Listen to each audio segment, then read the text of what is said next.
This is NHTV2, North Haven Government Television, a service of North Haven Community Television. The following program is brought to you through the support of the Town of North Haven. Hello, everyone. I'd like to call the September 14th, 2023 regular meeting of the North Haven Board of Education to order at 6:30. May I have a motion to approve the August 10, 2023 Board of Education regular meeting minutes? Second. Any discussion? All in favor? Aye. Opposed? So moved. We're going to move into the public, non-agenda public comment session. Just a couple of things before we get started. And we all know it's a very busy week this week. There's a lot going on. I'm sure a lot of people would like to talk about a lot of different things. In the past, I've always been very lenient with 5 minutes. So if you had 6 minutes, I wouldn't really bother trying to stop anybody mid-sentence. And I'll do the same tonight. But please, concise as you can be. I want to get through everybody's comments that we can, and it's 20 minutes per topic. Okay, so if we're all in agreement with that, we can move on with public comment. Whoever would like to step up first, just please give your name and your address. And Good evening. My name is Brandy Mandato, 56 South Avenue. thank you. I'm here tonight to share public comment on behalf of a parent in our community who wishes to remain anonymous to protect their child and family from further harm. Quote, "My young child has more courage than most adults. She is strong and she is fierce. I am so proud of her. All I want for her is to live her life joyously and to be able to choose her own path toward happiness and success. When she was very young, she started to identify as a girl. Up until that point, she was my little boy, and I was afraid. People are cruel, and I knew that this path was going to be difficult at best. I researched, my husband researched, we had many conversations. We both came to the same conclusion. It's not about us. This is not our choice to make. And our child should be happy, safe, and loved like any other." The process was gradual, but with each step, her smile grew, her behavior changed, and she gained confidence. We haven't looked back. We sought out guidance from both the school and trained experts. We learned how to be the support our child needs. Day by day, we have built a safe environment around our child. And I have to say that we have an amazing group of people who support and love her. She is thriving, and I have no regrets because she is so very happy. All of this is to say that even though my husband and I have worked so diligently to educate ourselves and keep our child safe, we were not prepared for what happened at the August Board of Education meeting. When I heard a mother speak specifically about my daughter during public comment at the Board of Education meeting that was broadcasting live, I felt defeated. I felt hurt, sadness, fear, and anger. She had no right to use my child in her statement. I don't know what she was thinking in that moment, but I know how I felt. I felt attacked. I felt like a grown woman who was concerned only about her own discomfort was attacking my small child.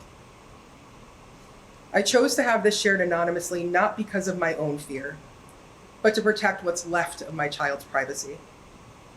I keep seeing concerned parents come forward to preach about their instincts to protect their children from all sorts of things. Things like books and curriculum, and even a path to belonging. To those parents, I too am protecting my children from bullies, from discrimination, from you. If the roles were reversed and your child was being described as an issue that others had to deal with, how would you respond? How would that make you feel? This ends the anonymous comment. I will very briefly add that I've seen personal bigotry used in this forum as an excuse to enact coordinated, targeted harm on LGBTQ children, families, and educators in our community.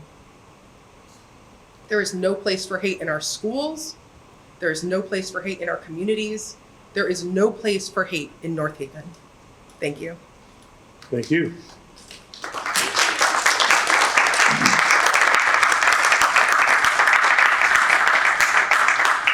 Anybody else like to come up and speak?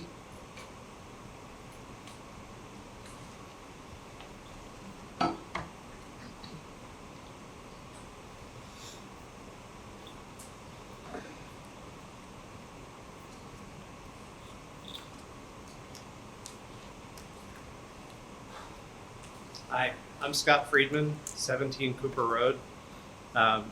Brandy, I want to applaud you for stepping up to the mic and sharing that. Anonymous as it may be, I think we've had a number of these discussions over the last, let's say, 3 years, but certainly this year. And every child should feel safe and should feel that they belong in this community. We've done a lot of work, I think very deep work as a community. We've come a long way. And there's no doubt that there will be a backlash to openly having pride on the green in North Haven. I'm not surprised by it. I am very happy that I've seen official school policy, official town policy, and politicians and administrators consistently stand up for our community to be more open, more welcoming. I forget exactly what terms Mike used, but I think less decisive or less divisive. This is critical to our children making it through our school system. Too much suicide around the world, too many kids who have chosen to hide who they are, whether it's due to parents or social pressures. So it's critical that we ensure that those children feel safe here, and I appreciate all that has been done.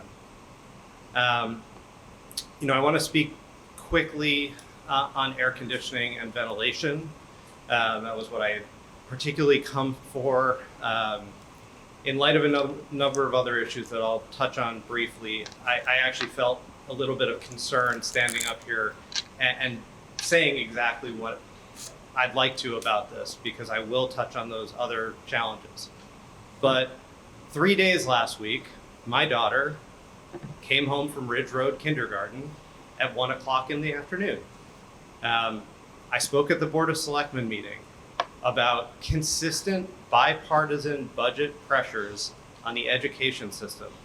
And this is where this board comes into play, a consistent, I'll call it, focus on hitting a number rather than operating under what is needed for our students to succeed, for our teachers to be safe and healthy, and to have a positive learning experience and a positive learning environment. Now, I personally believe that the Council of Superintendents has gone very much to suggesting that air conditioning in schools is a mandatory thing at this point. It really is critical. And Dot Logan did an exceptional job at the Board of Selectmen talking about the fact that this is just a fundamentally different environment.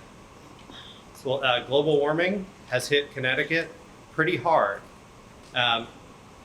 Schools after Sandy Hook are no longer able to open windows, open hallway doors. There are so many safety procedures about both interior and exterior doors. We can't use window units because those are a security risk. And Mike Frieda has spoken, Sally Buemi as well. I think we had a very good coming together to say that we will look into air conditioning and ventilation in our schools. And I want to reiterate that ventilation in HVAC may be the most important of the 4 letters, because ventilation is not happening right now at Ridge Road's gym. There are 0 fans in that gym. I was in Green Acres, there are 2 fans. It's not that much for a huge space. And I will say again what I said the other day, which is, there is a fan in my daughter's room, my daughter's kindergarten room. I thought, oh, it's going to be one of those silver fans from 1975, coated in rust, and it's going to still be kicking. No, it's brand new. Brand spanking new. It was bought on August 28th. My wife and I bought it. We bought it because our teacher, our kindergarten teacher, put it on an Adopt a Teacher website, Adopt a Teacher Facebook group, which I'm happy to add what I would consider extraordinary purchases, magna tiles, and specific things that might enhance somebody's learning experience beyond the basic. But 90+ degree temperatures in their classroom sent my kid out with a red face every day last week and early this week as well. And at the end of the day, we need to address ventilations in our schools, and you own the first budgetary estimate. I want it soon. I am also, as I said to Superintendent Stirk on the phone last week, I'm also here to offer support and offer the support of the community. We have exceptional resources in our community. I saw them applied to the mascot to make sure that we picked a good mascot and to make sure that we brought together differing perspectives on this. I want to see the same thing happen with the budget. I want a parent, I want educators, I want administrators, I want our staff to be a part of the process of budgeting this year. And I will help. I know others who are in the audience who have professional skills that can help. So I feel very deeply about this, but I do want to close with the fact that we had an incident in our football team that builds on something that I've seen for quite a while in this town, which is that there is a culture, and it came up in the turf field meetings in 2017, where the sporting parents and the sporting, overall set of groups were behaving in, I believe, inappropriate ways in that meeting.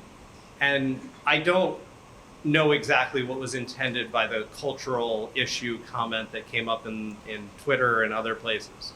But I do know that, having been part of sports teams, that there's often an incentive to just say boys will be boys or kids will be kids. It is equally critical to what Brandy was talking about with children who are trying to figure out their identity and trying to figure out exactly who they want to be in the world. For our sports players, student athletes to have a positive and safe experience. So I applaud the swift action that was taken to forfeit the game. I want to see this be an investigation that isn't solely into this incident, but is looking broadly at our teams. I'm aware of, both on the women's side and on the men's side, or the girls and the boys, middle school lacrosse chats that over the last 2 or 3 years have been a part of the decision of 2 students of color who have left the district. This is something I've spoken about on multiple occasions, and I want to see I want to make sure I don't take up everybody's time, but suffice to say, there is a culture in this town that we are doing amazing work to address on a variety of scales. Pride was one thing, the mascot's another, diversity, equity, inclusion, and belonging in the schools is a third, interconnected piece. Sports culture, there are ways to make this exceedingly positive, and I had a great experience being on a soccer team and being part of a team. I applaud the fact that there was punishment, or at least an investigation that goes beyond a single student. Even if that one student was acting alone, it's a team. We win together, we lose together, we draw together. And the fact is that I appreciate the quick action, and I want to make sure that we do, as a community, right by our students. Thank you. Thanks, Scott.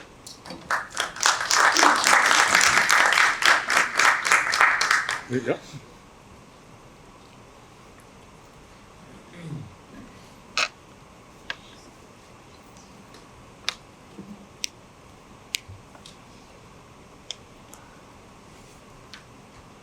Hi, I'm Frederick Rodriguez, 27 Westview Road.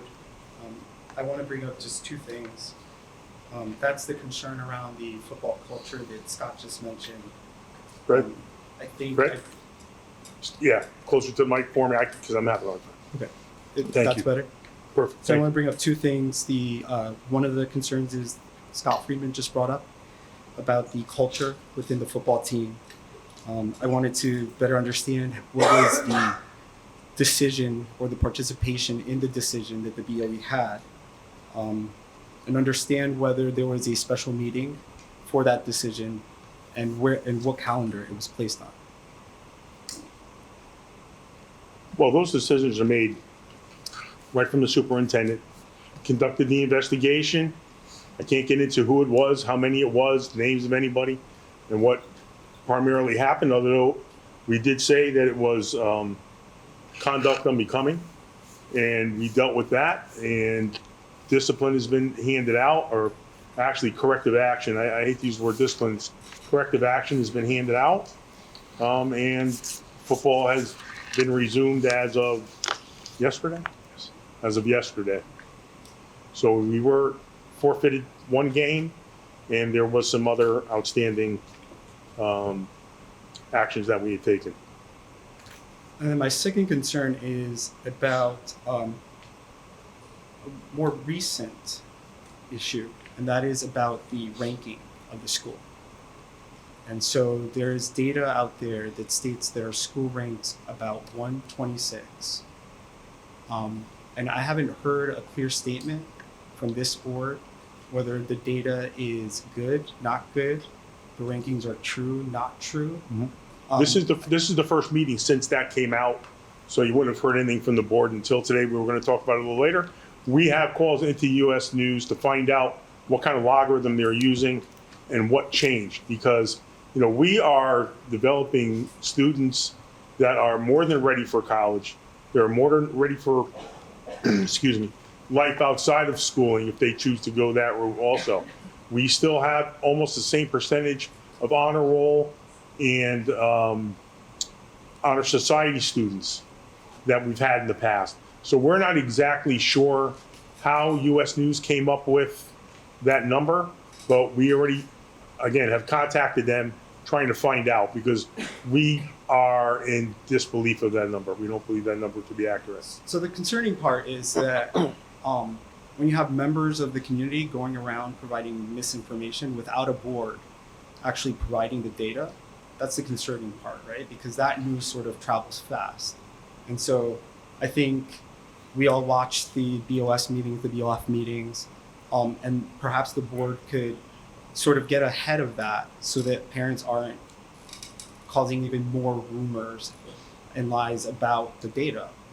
So I think if Rumors are going to be yeah, rumors. I get it. That's a difficult thing to do, whether it's the football team, whether it's the weather. You can argue your point on anything, and it doesn't have to be substantiated.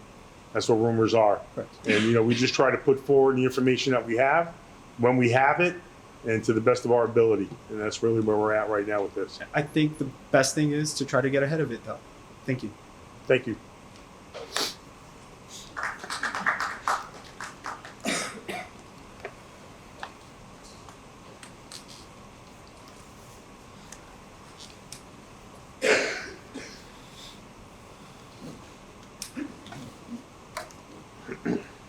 Hi, folks.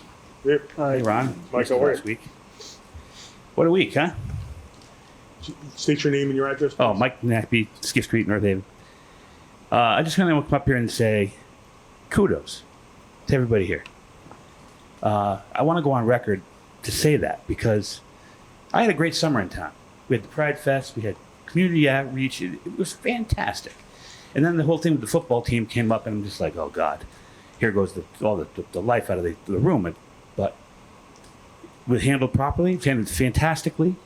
Season's going on. Patrick, I go back with you a long time, and I want to go on record saying that I will back you until the day you leave this room. And I've never been more impressed than I have been this week. And I just want to say good luck this year. Let's have a great year. I'm fully behind you. Rock and roll. Thank you.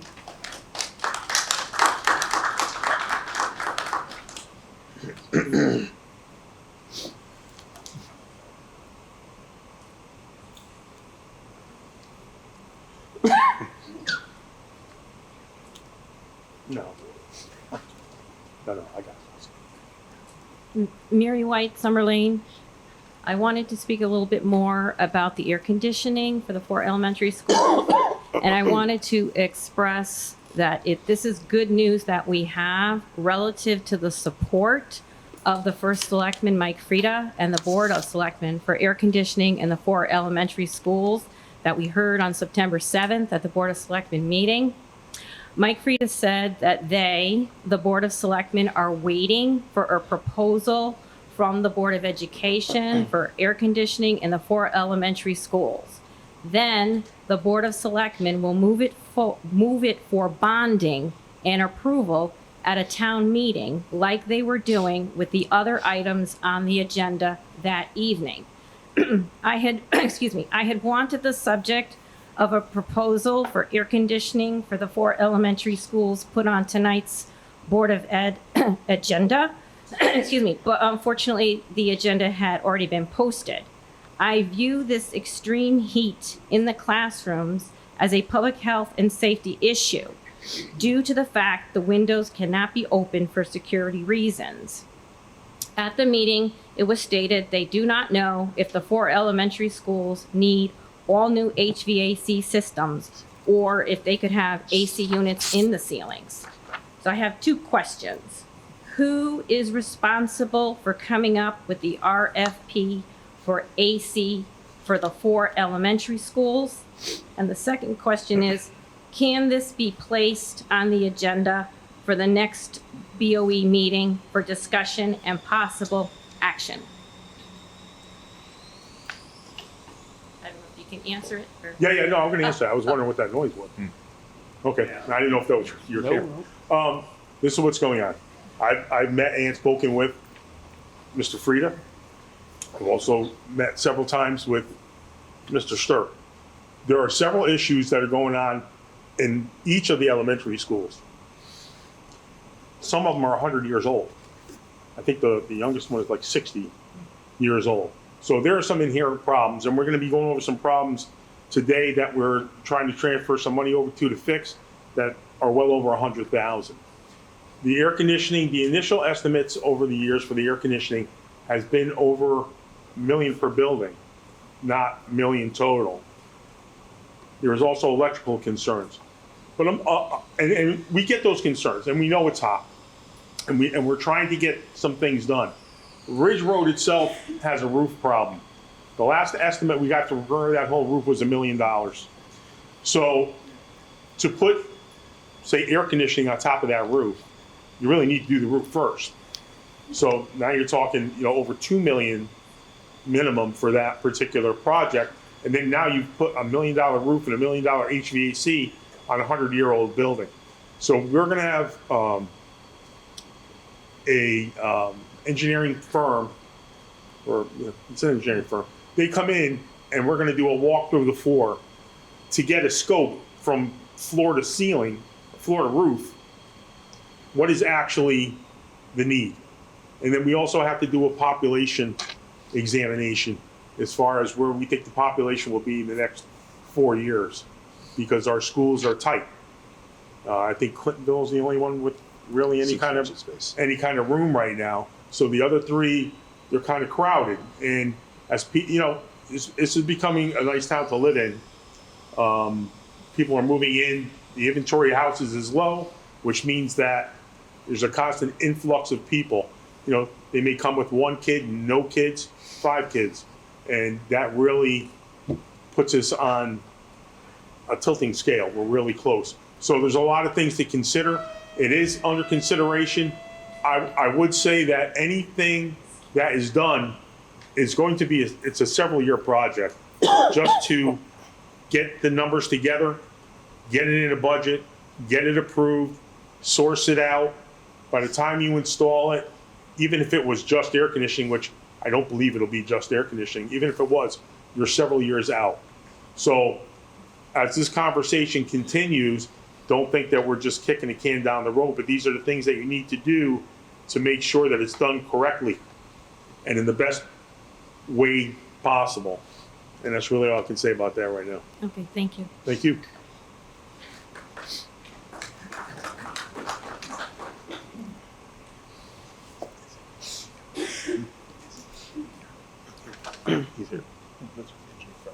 Oh, this is. Yeah.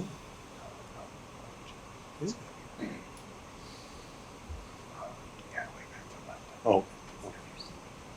Okay. Hi. Hi. Oh, you'd think this would get easier, but it doesn't. No, it get never easier. does. Michelle Guglielmo, Curtis Court. I'm here to ask for a few things. I'd like to reiterate and ask again for a transportation subcommittee. I see on the agenda tonight that we're appointing an ad hoc athletic committee commissioner, chair, thank you. Sure. And I know that ad hoc means that we have a committee that's as needed when we need them. And I've been asking for 5 months. I really think that we do need a transportation subcommittee. I know that there are a lot of people on top of transportation right now. But I really feel like even if we did it in a temporary sense until everybody here on this board feels confident in saying that our transportation company is doing a good job, I think it would be something that we should do. I'd also like to ask that we investigate or look into GPS tracking software for parents. I'm now paying for a cell phone for my 8-year-old. I'm highly against giving my 8-year-old a cell phone. I'm paying for tracking software on that cell phone because I have no faith and little confidence in the safety of my child. Other towns around us have apps to track buses, and I think that it would cut down significantly on parent worry and frantic phone calls wondering where their child is when their bus happens to be running late or something else might be happening. So I think it's well worth looking into and possibly putting the cost for that.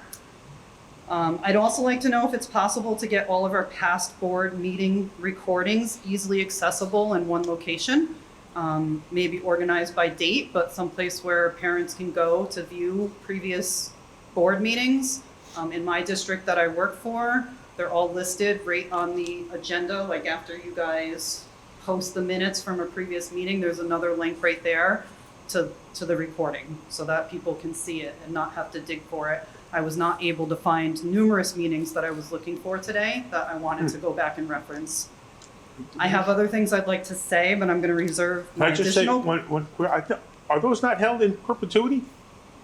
I thought they were held in, just held. There's The- about 5 months that we're missing. There's many missing meetings. There's some jagged edges in there? They're Okay. also not organized in any I'll fashion call, whatsoever. I'll call Walter Mann Yeah, and find out, because that's, I believe, those are supposed to be just continual. they may exist somewhere, but I spent my entire lunch today looking for specific meetings and was not able to find the ones I was looking for. And I'm fairly tech savvy, so I feel like Gotcha. I should have been able to find them. I have other things I'd like to say, but I'm going to reserve other comments for after your agenda items tonight. Thank you.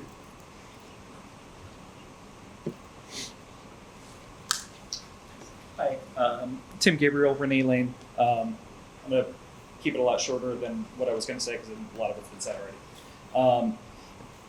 One thing that I did want to bring up that hasn't been brought up already, I was a little surprised to find this year that apparently the school-based mental health services from the community health center will be charging a copay this year that's apparently based on what a parent's private insurance will cover. This was definitely not something that I was expecting. My understanding was that those were free services, and if there is a way that we can negotiate with the provider to keep those services free, I think that's going to be critically important to the school district. We've all heard so much across these past couple of years about mental health being so important for the students. I would really hate for it to be just kind of cost prohibitive for students to get those services, especially when there's already like a stigma around receiving behavioral health, mental health services, things like that. And it also does become an issue because it could be disruptive to the classroom if students are not having these kind of things addressed as well. So, that was the main one that I want to bring up. I'll reiterate the need for looking at the AC issue. I know you said that you're doing that now, but one of the things that Dot had said at the last meeting is at the Board of Selectmen meeting was that we run into this issue in September, it cools down, then May comes around again and it's hot, and we hadn't looked at it back in September, but we're all in a rush to graduation at that point, Right. and we forget about it again. So it's good that we're taking a look at this in a long-term fashion. I also sort of want to reiterate kind of what Scott was saying, that there is resources within the community too. I know from walking around talking to people, We've talked to engineers, we've talked to people who own properties. Maybe something like what they did with the high school and the middle school in terms of like a building committee, but like an air conditioning committee or something like that might be good. Might take a little bit of the, work off of yours and Patrick's hands, because I know that there's a lot of stuff, other stuff that you guys are dealing with as well. Well, as this progresses, it won't be just me and Patrick. Yeah. So yeah, that's it. Thank you. Anybody else? Okay. Let's move on to the consent agenda. Andrea McLaurin, paraprofessional at Ridge Road Elementary School. Resignation. Do all of these all resignations? Okay. Resignation of Patricia Stopa, paraprofessional at Ridge Road Elementary School. Resignation of Sada Kamara, paraprofessional at North Haven High School. Resignation of Jennifer Frechette, language arts teacher at North Haven Middle School. The resignation of David Daglier, science teacher at the North Haven Middle School. The resignation of Maisie Christensen, intervention teacher at North Haven Middle School. The resignation of Michaela Sumner, special education teacher at North Haven Middle School. May I have a motion to approve the consent agenda? I'll make a motion. Second? Second. Any discussion? Yeah, can we just say thank you to everybody who has taught in this district. We appreciate you. And also, there are a significant amount of resignations for a September Board of Ed meeting. So I'm just wondering, are we conducting exit interviews with any of these folks? So, in general, yes. With these folks specifically, no. But we know the reasons for their departure, and a few of them departed for other roles in education. That, for example, if they're a PE teacher, they may want to take on a tech role, something along those lines. So it's not staying in the same certification area that they were employed here in. And a couple of them for personal reasons. And one of the resignations is from an employee who did move to a similar position in another district. And Melinda and I met with the employee at length late last year. So we were able to hear that person out and discuss some of their concerns. And are all these positions filled now? So the only one that is not currently filled is the intervention teacher at North Haven Middle School. I believe it has been posted. Ms. Mankowski had a couple of late departures, and she prioritized them, and I believe this one is posted. And the language arts is not filled as well. Language arts are still not filled? Okay. I don't believe so. Thank you. Anybody else? So 4 of the 7 are from the middle school in September. Are there any trends we're seeing there in terms of, what the environment for the staff there? I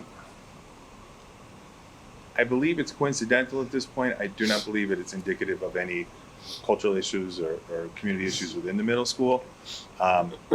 Like I said, I'm always very curious about why employees are leaving us, and if they're taking positions within education, outside education, or just want to teach the same area at a different place. Okay, we need to find out why. And like I said, the group of these, they're for a myriad of different reasons that aren't necessarily reflective of a community issue at the middle school.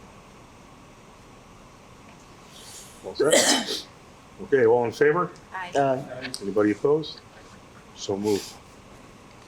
Okay, we have John Hipsher here. He's the Chief Operating Officer of M&J Bus Company to give an update. John, I appreciate you coming by. Yeah, we should have gave him something. Come on, Chip. You want to grab it? Yeah, whatever.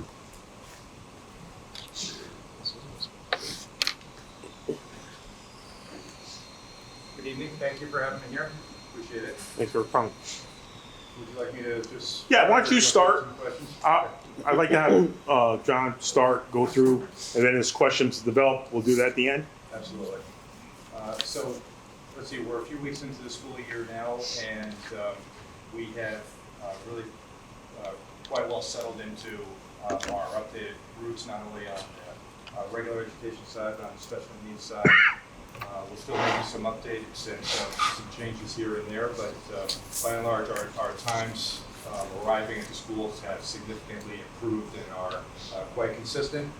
So we're very pleased with with how those things are tracking, and we are still in search for more drivers. We are still, like this state, like this region, like the nation is experiencing shortage in staffing. We're ongoing looking for more drivers. And how are we doing that? We are, even just today, we put something up on our website that we're going to launch through to our location managers tomorrow and do some print and more online advertising. We're looking for a unique skill set and some travel drivers that are essentially go anywhere kind of spare drivers that we would like to see if we could pull in. It's a little bit of a unique position to see if we can get some local help here on a long-term basis. Of course, we're also still looking for, and our best is always local talent here, folks that live in the community that are maybe looking for a new opportunity, looking to help us out. Training is free, we do it. We have on-site trainers, and there's nothing better than having folks in the community that come to drive for us, whether that be drive a school bus, drive one of our in or out of district vans. We also are looking to hire more monitors, which we have a very nice program that we're proud of, where someone may come in and be a monitor on one of our runs, and between the morning and the afternoon, we'll do some training with them and see if they're looking to upgrade to maybe drive a van or a school bus. So those are some of the hiring climate still seems to be a challenge for us somewhat. Candidly, we're probably looking for at least 4 or 5 more bus drivers, which will enable us to put a few more routes back on, have some additional staff on hand for when life gets in the way and people need to have some time out of work. And but that's kind of the current climate that we're in right now. And we've been, over the last handful of weeks, we've been working very close with Dr. Stirk and his staff on a weekly basis, giving them an update on where we are with our routes, where we are with the hiring effort, folks that are in training, and as well as some audits that we're doing on our technology as well as our practices, at our facility in town. So we're really proud of where we are right now. As many may be aware, we have a new management team that is in place here. We're super thrilled that we had a wonderful time in an open house that we did a little bit before school started, where we were able to introduce that new team. And it's really a complete new team. We have not only from the manager and assistant manager position, they both come to us with a lot of experience in the busing industry. But we're super proud also of our maintenance team that we have. We've got some great talent there that's taking excellent care of our fleet, our buses and our vans, as well as our facility, because we want to be proud of that when folks are driving by and have a nice inviting environment for folks who want to come in and maybe meet us and get a chance to kick the tires with us and see what being in this business is all about. So that's probably the general wrap up of where we are right now. And we do have some folks, when I talked about that we're in need of a good handful more school bus drivers. We have 2 that have been actively in training that we are hoping to get one tested later this month, and the other hopefully within the first couple of weeks of October. Would be wonderful additions to our driving staff if we can do that. One of the questions that came up earlier, excuse me, is GPS tracking. Is that something that is available or that can become available for the parents to track the buses that their students are on, their children are on? Presently, so we have the infrastructure in place. The core basis for that is the GPS units themselves on the vehicle. So we do have those in place. There is an add-on component to that that would incorporate that technology as well with an app that parents would have on their phone. So we do, that is something that we can talk about with the district in terms of how to put that together and what's involved. Okay, I would say let's make sure that conversation happens in the short term, not in the long term. Absolutely. I mean, we're scheduled to meet next week, and that's something that I can come to that meeting with some more details and discussion with the group. Absolutely. All right, as those details become available to the point where they're reportable, we'll get it out there for you to know. Let me start with the board first. Does the board have any questions? Does the board have any questions for John? I do. Good. So, thank you so much for coming this evening. So just a couple of questions regarding the GPS tracking, which would be great for parents that it's intended for. I was just thinking about the concerns in terms of safety of tracking children. I just want to make sure it doesn't, I want to better understand what that means from a security perspective, to make sure our children are safe, that there's no unwanted folks tracking our children. Thais, Yes. we will incorporate Gen K into that conversation, No, okay, great. just to help And I have know a she'd be district on it. lens on that. I was just sitting here listening, I was just like, that's great for those that want it. The second piece is, I know you're meeting with folks from, with Stirk and all, but is it possible to have a regular cadence of updates just for the public as well, just in terms of giving being able to come in on a regular basis for an update, not a monthly necessarily, but. Well, so of course, and I am happy to come down here whenever I'm invited, of course, because I'm here to answer tough questions, to give positive updates, to discuss anything that's going on here, and this community has been extremely welcoming to me and to this company, and we're super proud and we're happy to be here. So anytime that the community would like to have me come down, I'm happy to be here. In addition, I am giving monthly updates to the superintendent and his staff with where we are with hiring, where we are with our technology, where we are with our business practices, et cetera. And that will continue. Thank you. I know you have I a have a couple. bunch, yeah. I know you have a couple, that's fine. Yeah. I'm not ignoring you, I'm just kind You're of good. holding it. You're good. So it's not- With the two people that you said will be hired soon, will that split some of the current buses? Because I know some of the elementary buses are riding two routes in one bus sort of thing, so is that the plan to kind of split them again? So generally, when we add 2 drivers, that gives you the comfort to be able to put at least one bus route back on. If you hire one or you license one, that does give you a little bit of a cushion, but I would be reluctant to recommend to the district to, with that one addition, put a route back on. Just in the event that someone else decided to retire, somebody moves out of the district and moves the driver that way, then that kind of sets you back. If you get 2 new drivers, that gives you a little bit of a buffer. You can put that route back on. It allows you then, if somebody is out, whether it be short-term, long-term, or they move, you still have that cushion with that one person. And if something, say a flu or a COVID or something, and we have a few drivers out, we know how to operate at the pace level that we're at right now. I know in the beginning, for some of you, but like the first week of school, some of the routes were kind of getting changed because of the combination, so, some of the kids were getting home like 20, 35 minutes late. Yes. And some of the routes were kind of changing. Do we foresee any of the routes changing again prior to hiring new No, drivers, no. or do you think this works now? Right now, I think we're down to fine tweaking here and there. The first week of school, generally you may have some larger swings in how you want to structure a route or how to combine something. But right now, we're in more just little tweaks here and there. And I should add that if we are fortunate enough to get these 2 that we're training right now licensed and working for us here, and if we're fortunate to with our advertising efforts and also I should say, our drivers are wonderful in terms of referring folks that they know that may be driving in another community or maybe aren't driving at all but want to come in and work with us. So those are great referral sources. But what we want to make sure is that if we are fortunate to get those 2 people on board and we want to have a route get put back on, that's going to be a very coordinated effort that we'll have with Dr. Stirk and his staff.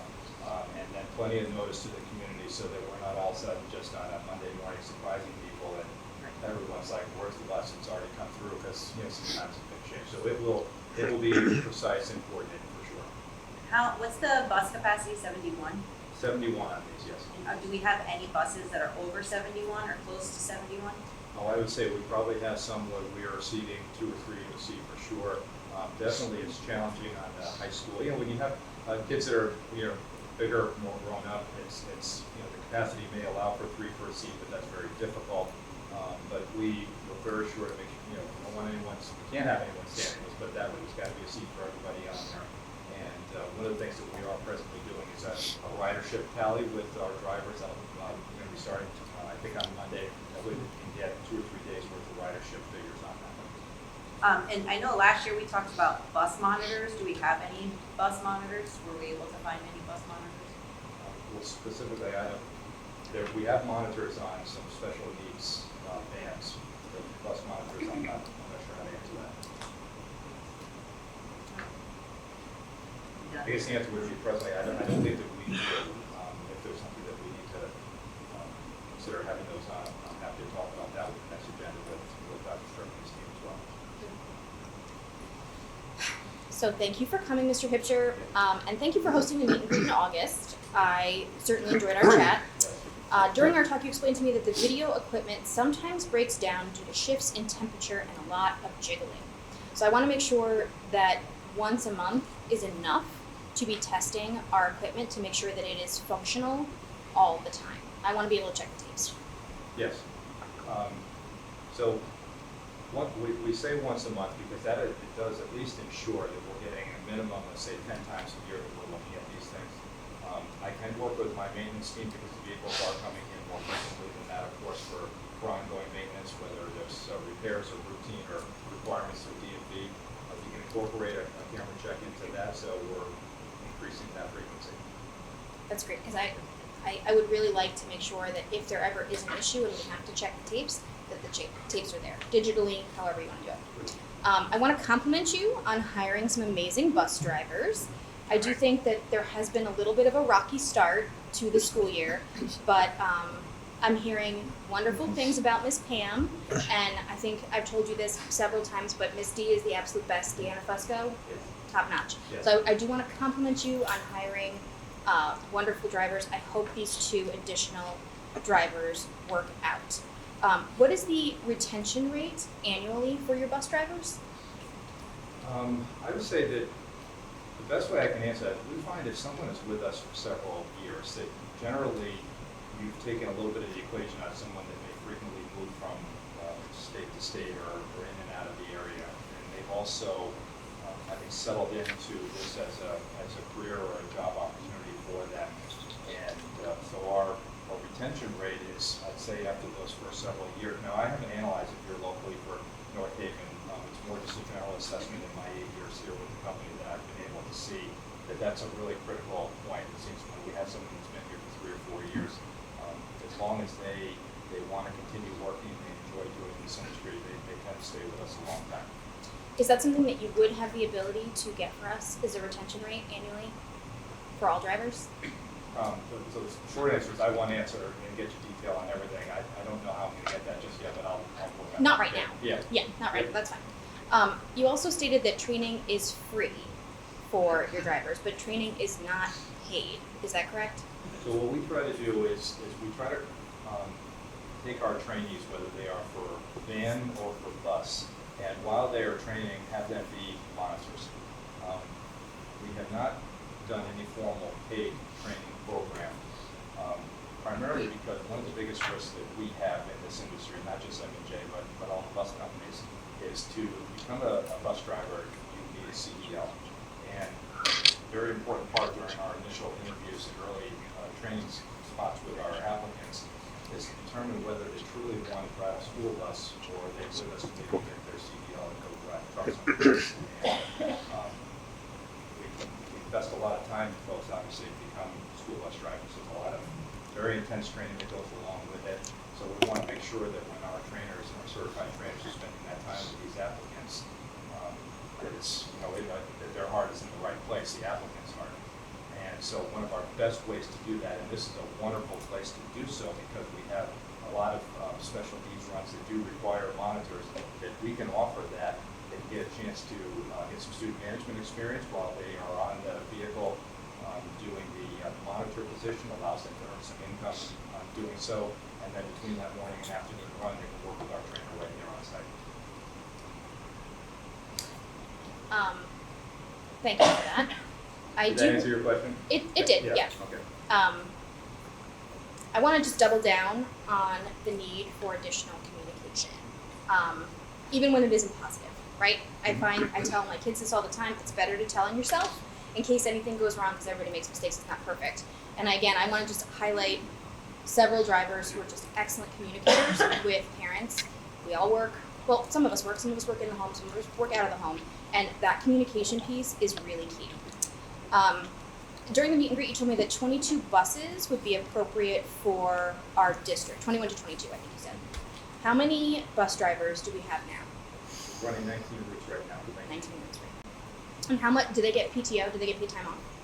So they get, they accrue sick time under the Connecticut's state, sick benefit program. So they have that, and there's this calculation that based on a certain number of hours they accrue that time. So the short answer is yes. So we ideally would have 21 to 22 bus drivers. We've got 19. They get some time off for PTO. So that means our occupancy has to be like 100%, right? Occupancy is like when you show up to work to fill your seat. Correct. Okay. And we're hiring an additional 2. You're hiring an additional 2. They're in the training program. In the process now. The best practice for occupancy is usually around 86%. Just putting that out there, 100% is not usually best practice, but I understand the staffing challenges. On the update that came to us today, under the bus route changes and consolidation updates, it states that there were no bus route changes and consolidations in the first few weeks of September. But I have on Montelise, the pink and white buses have been combined permanently. The gold and blue buses have been combined permanently. And at Ridge Road, the green and yellow buses have been combined permanently. And those are only the ones that I know about. So part of that bus total that we're running every day would have accounted for those consolidations to start the school year. And does And our... so if I was somewhat misleading on that, there was no intent to do so. I'm not saying, I just want to be clear. Okay. And you said that 2 to 3 students can fit into a seat on one of our buses. I have gotten reports from a lot of folks stating that there are 3 to a seat on middle school and high school buses regularly, and that is certainly concerning to me because, to your point, like middle and high school students, my daughter's a middle school student, she's the size of a grown-up right now, and it's quite a tight squeeze, and I do think it's causing some issues with students being smushed together over long bus rides. So I want to make sure I'm telling you that. And I think Ms. Guglielmo and Ron also talked about the GPS application. I would hope that is something that we could do because we do have a lot of working parents here in district, and I think it would help us be able to plan when we need to be taking our children out to their bus stop, when we need to be available for pickup within a tighter window. It's been a broad window for a little bit, not my children. Thank you, Miss D, love you. But like, there are children their parents are out there for 45 minutes-ish, and it's impacting the work day. So I just want to make sure that I'm communicating that to you as well. I would certainly be in favor of GPS tracking.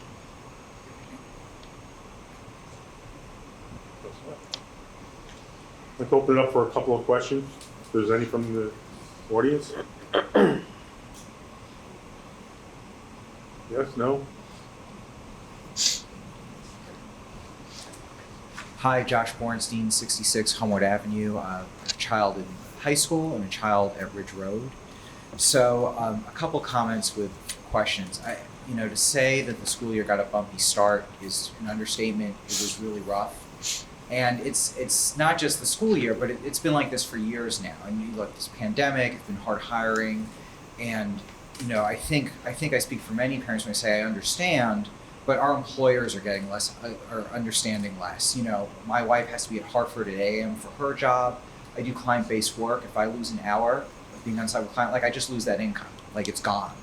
So if we can't show up, if the buses don't show up, so this is really like an issue that's affecting people's livelihoods and has to be taken really seriously. It's great. We've had 7 days of success now, which is great. But one of the things that did happen last year is that we had, I think, 2 or 3 weeks of regular bus service, and then drivers started quitting. And this goes, I think, to the retention question, which is that because then if we have 3 drivers quit, we're going to be caught in that tailspin again that we experienced, last year in the very beginning of the school year. I would like to know, what incentives are you offering so that your drivers are going to stay at least through the fall and the winter, if not the entire school year. All good comments. So with respect to the incentives, we have an attendance-based retention bonus that is offered to all of the school bus and van drivers. And so the main caveat behind that is a high level of attendance, 97, 98% to achieve that. That's an important figure, so that does account for some of those times where life is going to get in the way and someone needs to be out. Our drivers are a wonderful group, and the attendance start this year has been fantastic. And something that was said by members of the board, and you've talked about here, where some things are broken down and where we've made great strides, was poor communication. We did not communicate, candidly, very well last year. There was no intent, but the folks that we had here in charge not doing the level of communication that is required. It was pointed out by Amanda that sometimes the most important communicating is when you're having a tough day, maybe attendance-wise, but you can't run from that stuff because the district needs to be able to inform the community. The community needs to be aware and reactive. If we're having a hard day attendance-wise, there will be no excuse for us to not be on an A-level game communicating with them in this community. Okay, that's great. And I do want to say that once I was able to get through to M&J, the woman who answers the phone, I don't envy her job, but she was fantastic. Whoever answered the phone, I found her really helpful, and you should know that. She did a great job. I appreciate that. Yep. Super proud of that. Let Dr. Stirk and his team know. Super proud of the team that we have in place here. This is the team for success here. That's great. So 2 other questions which were related is that, what can you do to build the bench of bus drivers so that when you do have absences, or if you should have 2 or 3 bus drivers resign, how can you bring people in quickly so that we can have continuity of service and some consistent service? And then along those lines is that I would add, I wonder if, I don't have any data, so it's just a hypothesis, but I wonder if we've been able to consolidate bus routes because the buses have been so unreliable that people have been dropping their kids off at the car line. Once we have regular bus service return, I think more parents are going to want to use the bus. And so that the buses will start to climb back to capacity and we'll have to break up those bus routes. So green and yellow, for example, on Ridge Road might have to break up into 2 separate bus lines again. What's being done to build that pipeline so if we need more buses in November or in January, that there's a pipeline of drivers that you have who are coming up. Yeah, so the pipeline, it's hard to make any guarantees on the pipeline. The only thing that we can do is stick to some solid fundamentals and creating a very warm and inviting place for folks to work. We do pride ourselves on that. This is a mom and pop business. The mom and pop still work every day in the business. The pop, so to speak, is a driver every afternoon, like I am as well. It's an all hands on deck when we are short staffed. And every day can be a different chess piece depending on if there's attendance that's off a little bit. Where can I pull a driver or 2 out from another community to come down and come in and help out here? If we've got some athletics that are going on, I'll come down myself and hop in a bus and take a team someplace, as with the owner of the company and his son to do the same thing. So it is a challenge every single day, but it's just part of what we do. But I think that we have gotten back to, with the team that we have in place and with this wonderful driving group that we've got, there's such a positive environment going on over in our facility right now. These folks have seen, I've had a very, very happy smile on my face when I come in to meet them. I've got a lot that I'm super proud about, and I think that that's going to foster a feeling of wanting to come back here and work in our facility. What's going on in this industry is hard for just me to control, one person to control. I'm active on the board as the president of our industry association here in Connecticut, which is COSTA. We're working with close collaborations with the folks up at DMV, the Secretary of Education. I'm trying to find some creative ways to make some incentives for folks to get into this line of work. those could be anything from a tax incentive, something that's really going to have some meat on the bone, and not just some fluff to it. Yeah. That's great. I think anything M&J can do to financially, to further financial compensation to encourage people to stay Yes. and become career bus drivers is great. And if they can lobby for additional financial benefits at the state level, that's great too. I just want to make sure that it's clear. And I know I speak for myself, but I'm sure others feel the same way. That this is a situation that just has to get fixed. I think everyone's been has tried to be as patient as possible, but now because we're feeling it on the on our end, right, Yes. in our jobs, it's hard for us to stay patient anymore. Yes. So I appreciate your proactivity. I appreciate that that you can continue to do more. And the bus driver you've hired for Ridge Road Green, she's fantastic. Good. And I hope you can keep it up. Thank you. And so what I would say the last thing is I feel that turn has already occurred. And sometimes it may take, as we get the new staff that's come in on the management level, and they're getting accustomed to the community, knowing the roads better like the back of their hand, working closely with the drivers. Sometimes you see some big steps forward right away, and I think every day you're going to see some progression on that. I think that changing of the tide has already occurred, and we're already on our way. Okay, thank you very much. Thank you. Anybody else? Michelle, I'll get you next, Michelle. So the questions I have is, what's the acceptable time to leave a student on a bus from when you pick them up all the way to you bring them to school? To leave them on the bus, or are you talking in terms of The ride duration. the ride duration? Well, what we generally try to do in a lot of communities, we may balance the ride time in the morning if they are on a longer section of the route, have it be maybe shorter in the afternoon. I'm not going to tell you that I've created the routes here in this town to know that that's the case on all the routes, but generally speaking, you'd like to have somewhere between a half an hour and 45 minutes as your duration of time on the bus. So the bus that my kids ride on, the bus for Ridge Road, the kid that's picked up, first kid that's picked up, they are on that bus for an hour. And a lot of the parents think that that's unacceptable. To have a kid ride a bus from their home to school and the duration might be an hour. Because the bus is combined. My other question here is, it seems like you've tried to provide a lot of incentives towards your employees. Have you considered providing incentives to parents that don't have the flexibility to wait for the bus past their work time, and providing that incentive back to the school? A lot of the schools have early child drop-offs, and so I think that could help our community out a lot, allowing the parents to get to work on time. Incentives, so I'm not sure I understand the last part of that. Have you considered providing incentives back to the district so that they can hand that incentive to the parents, so that the parents could drop their kids off at the early drop-off programs that some of the elementary schools offer? So I can say, if I'm answering your question correctly, that we've just gotten this year started, but last year I can say, for an example, that if there was something that we weren't running to the level that the contract requires, there were credits given back to the district. Thank you. Excuse me. Michelle's gonna step up and then you can, all right. As long as you haven't worked out. Sorry, I'm not trying to cut anyone. No. It's all right. My name's Jessie. I live at 512 Quinnipiac Avenue. I really appreciate you coming today. That's why I came. I have a brand new kindergartner. The novelty of the bus is not worn off yet. Okay. But one of the things I do want to reiterate was the need for really clear and good communication. I think one of the things I struggled with, he's my oldest, so it's our first time navigating school together. And it was a little bit confusing to me when the bus routes continue to change. I wasn't aware that we are at Montauk, so I wasn't aware that that route was permanently combined. When the new route came out, my address wasn't on it.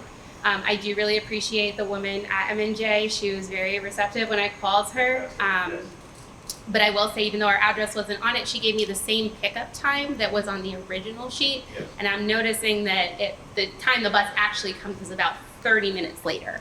So as a parent who works from home, I'm very fortunate to be able to work from home, but I am still finding that the range of time between which the bus comes each day is still pretty significant. And I am finding a lot of time sitting at the end of my driveway each day, Okay. morning and evening. So, So I think, and to answer some of what you're saying, I don't want to speak totally out of turn, but I believe we have another revision to Okay. what we're going to post on the website for the routes with some of these last changes that we're making as we're watching the times and seeing where maybe something needs to be improved on here or there. And there's something else that you had said earlier on. Well, I don't know if we met you at our open house, but I will go back to that, our meet and greet. I do want to do more of those because we met a bunch of folks that had moved into the community we also try to create a little bit of a touch of truck environment for the youngsters to be there in a nice, comfortable environment. And that's just a way, sometimes the communication is a common element here, and it is in our entire company. It's the number one most important thing. And but being able to see and hear good and bad and frustration is very important. That's why I'm happy to be here.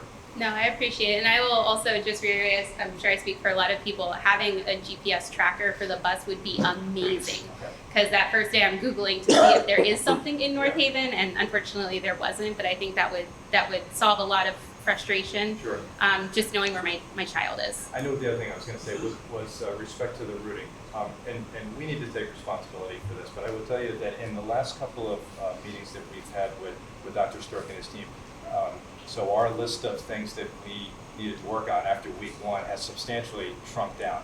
And we actually finished our meeting the other day talking about some future things that we're going to do collectively together and specifically with the routing, work with the districts on some timeframes where we can get data from them to produce these routes faster, for them to have an opportunity to review, talk with us about what looks good, what doesn't look good, and that way we're not, and when I say we from M&J's perspective, in the last handful of days leading up to the start of school, we're not making significant route adjustments, and I don't also mind telling the community that we have invested in an upgrade in our routing software to a web-based version, and some of the training and timing of the rollout was a little bit difficult for us to do that right at the start of the school year, so we're going to be much more savvy on that and using that to the best advantage going forward as well. Thank you, I appreciate it. Thank you.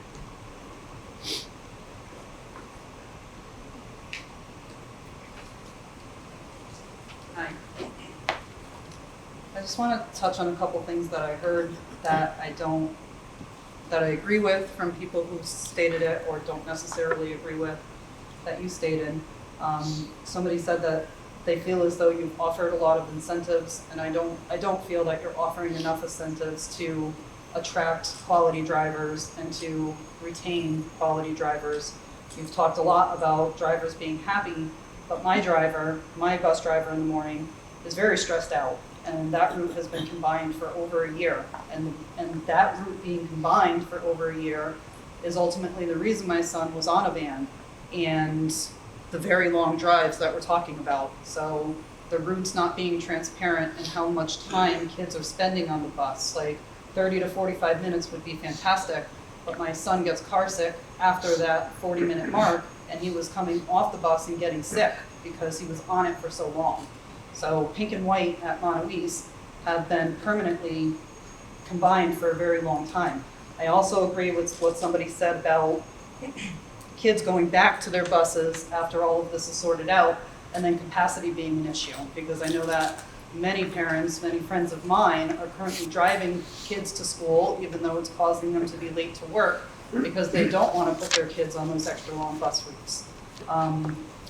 I had reached out to somebody asking for transparency in the routes, because I knew that those routes were combined, and I knew that they were being listed separately on the website, and I knew it wasn't possible that kids from white and kids from pink were both getting on the bus at the same exact time, because normally my son would be like the first or second person on the bus, and when they pull up, there's already 20 kids on the bus. So it's not possible. So I think that's another thing with transparency. Going back to the incentives, like I know that Ms. Gabriel brought up about training, are they being paid for training time? Almost any company that I've worked for, you get paid when you're training. So I almost wonder if that's an incentive that we can do.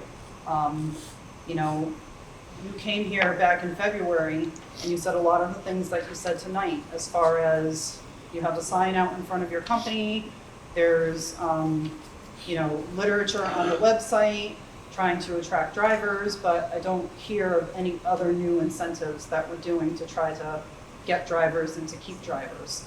I was just informed today that my son's van driver is out on medical leave for the next 6 to 8 weeks. So I understand that's not things we can control, but having that buffer is so important, like having those extra people that are gonna be able to cover those things, because now I'm back to worrying about who's gonna be driving my son home. So, let's see. The 19 routes that you mentioned right now, that includes the routes that have been combined. I know we already heard about 4 routes at Montauk, at least 2 at Ridge. I don't know if there's other that exist, but are the 19 routes what you're actually driving right now? So like pink and white combined, that's 1 route. That should be 2. Is that what it is? As I said, I don't do the routing, so I don't want to just sit here and try to come off that I know all the structure of all these routes, because I don't want to say anything incorrect. Okay. I agree with Ms. Gabriel that equipment checks should be done more frequently. You know, I know there's been some issues already with some cameras potentially. It does worry me a little bit that your incentive for people while training is that they could possibly tag along on a special ed van. It makes me a little bit nervous that we have people who are not fully trained, who might be going out on a special ed route that might require people who should be more than not fully trained. That might be it for now.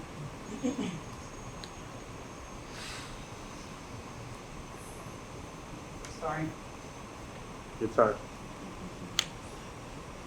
I think that's it. You all Thank you. set? Yeah. Okay, Mr. Hipsher, thank you for your time.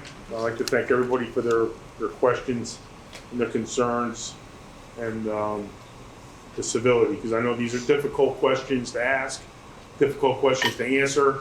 Anytime it involves, you know, your children and trips and timing, it's always difficult. So, Mr. Hipsher, thank you for that.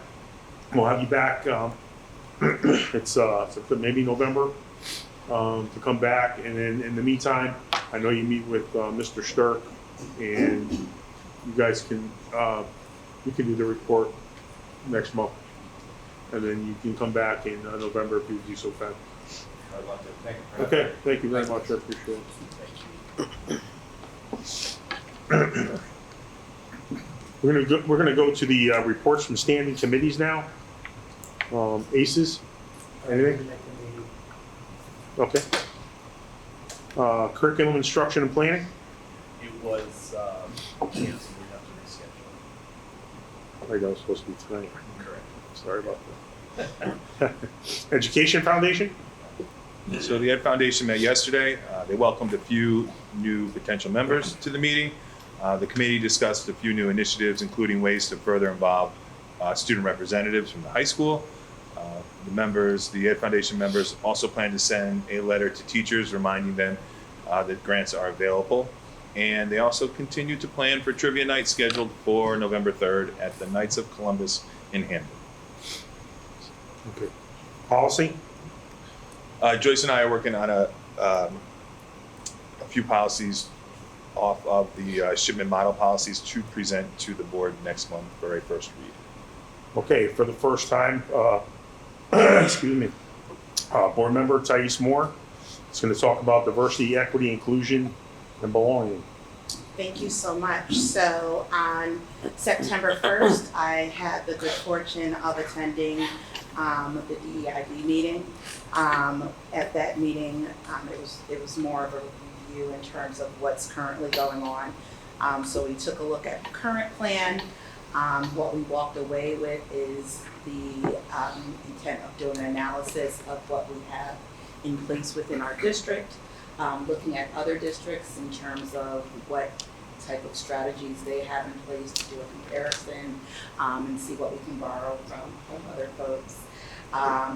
What we are thinking about is taking a look at or DEIB for North Haven, is taking a look at the vision of a graduate and how can we implement that in terms of what we're already doing. What's big and what's key is a strategic plan, right? So we're going to focus on taking a look at some of the other strategic plans like special education where we've already found success in modeling the DEIB plan for that. I'm excited about next month's meeting and looking forward to working on this. So, thank you. Thank you. Now, the ad hoc athletic committee. I mentioned it over the last couple of months that we're doing an ad hoc athletic committee. It looks at the use of our fields for private and in-town use and the cost factors surrounding that, among other things. What I haven't done in the past is designate a chair, and since Randy Peterson isn't here to defend herself, maybe we'll make Randy the chair. So I'm here to appoint Randy Peterson. She knows that she will be the chair of that committee moving forward. To the superintendent's report. Thank you. So I just want to comment a little further around the U.S. News rankings of the high school. As we know, that the ranking was unexpectedly low based on their criteria. So last year, the district reached out to U.S. News and spoke with a couple of people, including the titles of principal data analyst and a chief data strategist. And their response, actually Jen Kosniewski spoke to them last year.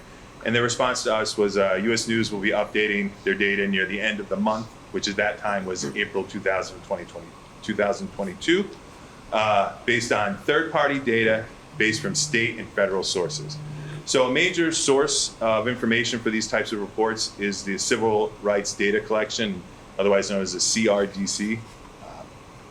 And the last CRDC submission by the district was we corrected that file because back in 2020, 2021, there was incorrect coding to the AP courses and course enrollments. So there has not been a new public data file published by the CRDC since that correction in 2020, 2021. And the Office of Civil Rights database still shows, when you look it up, that 2017 is their most recent year. I know you were looking too, so I'm glad you have the nod. The collection of the information from 21-22 school year opens in December of this year, 2023. And so the CRDC data currently available to news outlets and website rankings is out of date and incorrect. So the OCR database, Office of Civil Rights database, is also still showing data from 2017 when you query North Haven High School. So I just wanted to say, I don't know if anyone has any questions around that. Yes? I only smile because we talk about this a lot. Mhm. So there's other sites. So U.S. News and World Report has like a huge collection of data, and if you go on their website, you could see like what each thing means and where they collect that data from. And I know last year we had looked at because on like GreatSchools.com and Niche, and there's a whole bunch of other ones, our rankings had gone down, but other schools are staying the same. So I guess I have a lot more questions on if they're incorrectly coded and it's old data points that are being drawn for, is it just for us? Why is it just for us? Is it in general? Because other school rankings in the area have But stayed ours the are same. incorrect because they're on our end. We had to go and correct them. So we reported incorrectly about our AP and our course enrollment that we discovered and recorrected, but that correction has not been updated in their database. And they're updating that this year. December 2023 is what we found. And the U.S. News and World Report, those rankings will then transfer to all those other websites for rankings, like all the other ones? I don't know the answer to that question, but I do know some of the other sites do take into account in their algorithm comments from folks, and so that can either boost a ranking or lower a ranking. I don't know how much of a percentage it plays into. I don't believe U.S. News has that type of input in their algorithm. Can we, like, I know, because we had called, not we, but I know there's folks on your staff who did call, like the GreatSchools.com and the Niche, and they had mentioned something about that state data that was being pulled and the federal data, so that's what you're saying is the incorrect coding, just so that we're clear for everybody. it was updated on our end, but not updated in their database. So we anticipate it in December. Patrick, if that update takes place, what are your thoughts in terms of where we're going to land in terms of the ranking, just generally? It has to be better. It has to be better from what they're reporting out. For example, they only report out on AP courses in some of the rankings. We have increased our AP courses, but we also offer plenty of dual enrollment courses. I think we're up over 40 altogether. So some of that is not even taken into account regardless of a correction. And I think some of the data pulled, which is from the pandemic, so there are different modes of learning for different school districts, so that could play a part into it. I know people are tired of hearing blaming on the pandemic, but it could play a role. So in the past, where have we been typically ranked? On U.S. News? Yeah, typically us outside the world. That's something I have to look on in past years. Okay.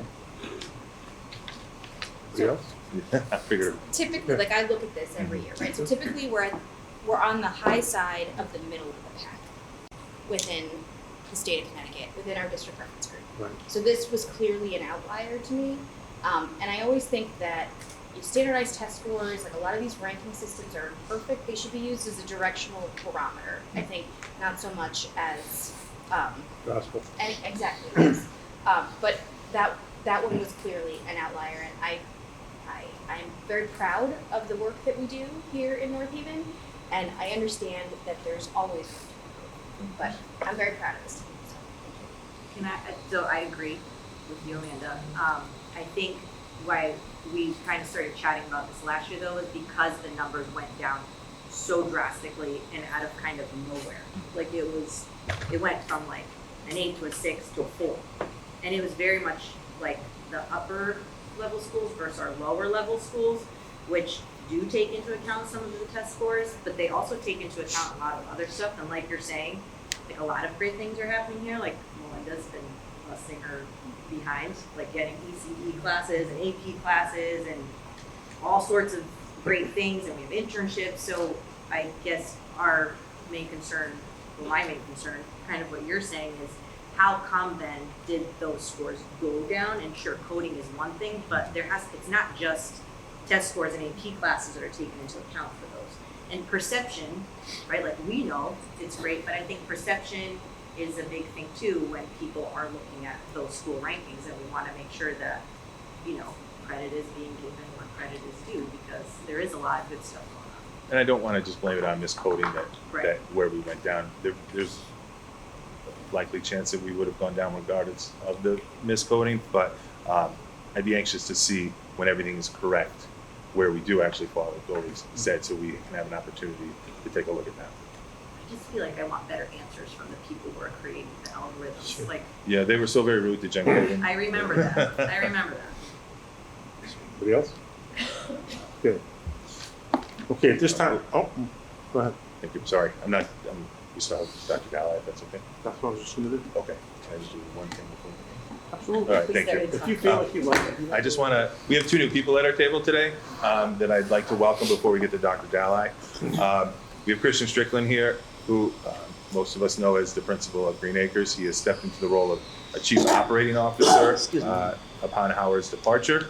And we also have Anthony Mastriano, who everyone knows is one of our counselors and our counseling coordinators at the high school and middle school level. And he has stepped into Jen Stewart's former role as Director of Student Services. So I just would be remiss if I didn't welcome them to the table and formally introduce them to the board and to the community. So.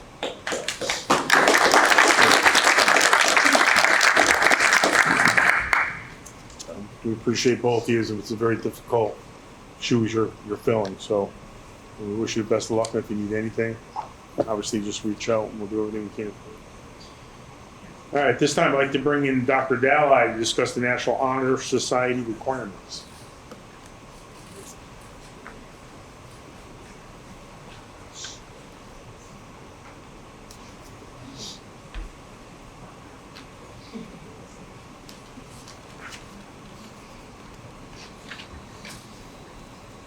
Thank you, Mr. Sturk, and members of the board and members of the community. I'm Russ Dalai, principal at North Haven High School. So Mr. Stirk shared with me and Ms. McKenna, our assistant superintendent, that there had been a question about eligibility for our National Honor Society. And so I want to tell you a little bit about the Honor Society, what it is, how it works.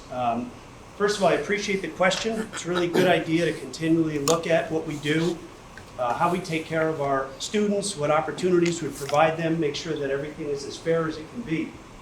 So National Honor Society, it's a national organization that has broad parameters for recognizing students. They have 4 pillars, which are scholarship, leadership, service, and character. And you pay a nominal fee to be a part of that. Then you have your own National Honor Society chapter. And so our chapter, like most schools, is a club, and it's run by 2 of our teachers.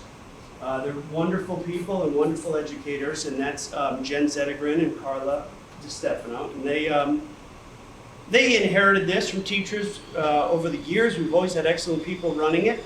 So to qualify for the National Honor Society, you have to have in our school a 4.0 GPA. And that was part of the question here. Should that be moved? Should it be reduced? Should it be changed? So we looked at that. Now, most of us, when we think of a 4.0, think of a straight A average, because that's what it is in college, right? In college, a 4.0 means you got straight A's. But at high school levels, our GPA is a little different. It's really important to understand that, because that's what drives our GPA for kids. We have 4 different levels of classes which are designed to accommodate students wherever they are. It's open enrollment. You can go to whatever level you want. Kids aren't tracked, but within those levels, we have AP at the very highest, honors, what we call college preparatory, and then general studies. And they're really different levels of rigor.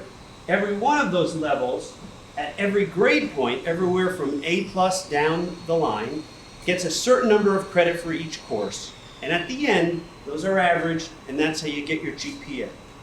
Now, this was set up decades ago, but it was set up, I think, in the right way with kids in mind. And so even if you are a student who takes only exclusively level 2 courses, our college preparatory course, but never takes an honor or never takes an AP course, you can still get a 4.3 GPA. You can still qualify.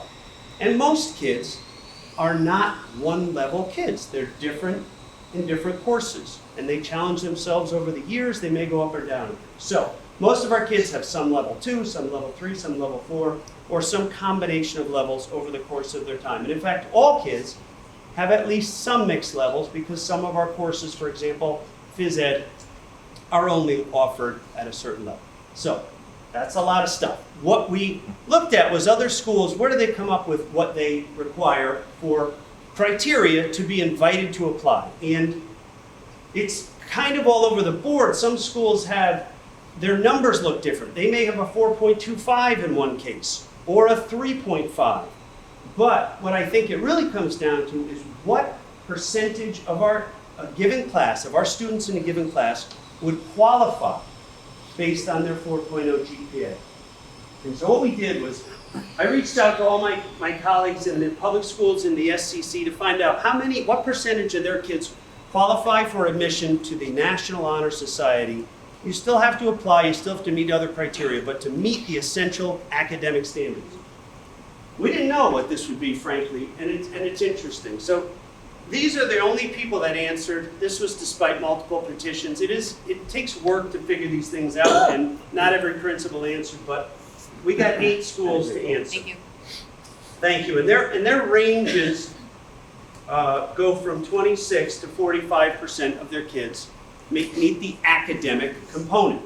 The average of that group, I don't know if I can scroll this thing, but the average of that group is 32%. So the average of those 8 other schools, 32% of students meet the academic criteria.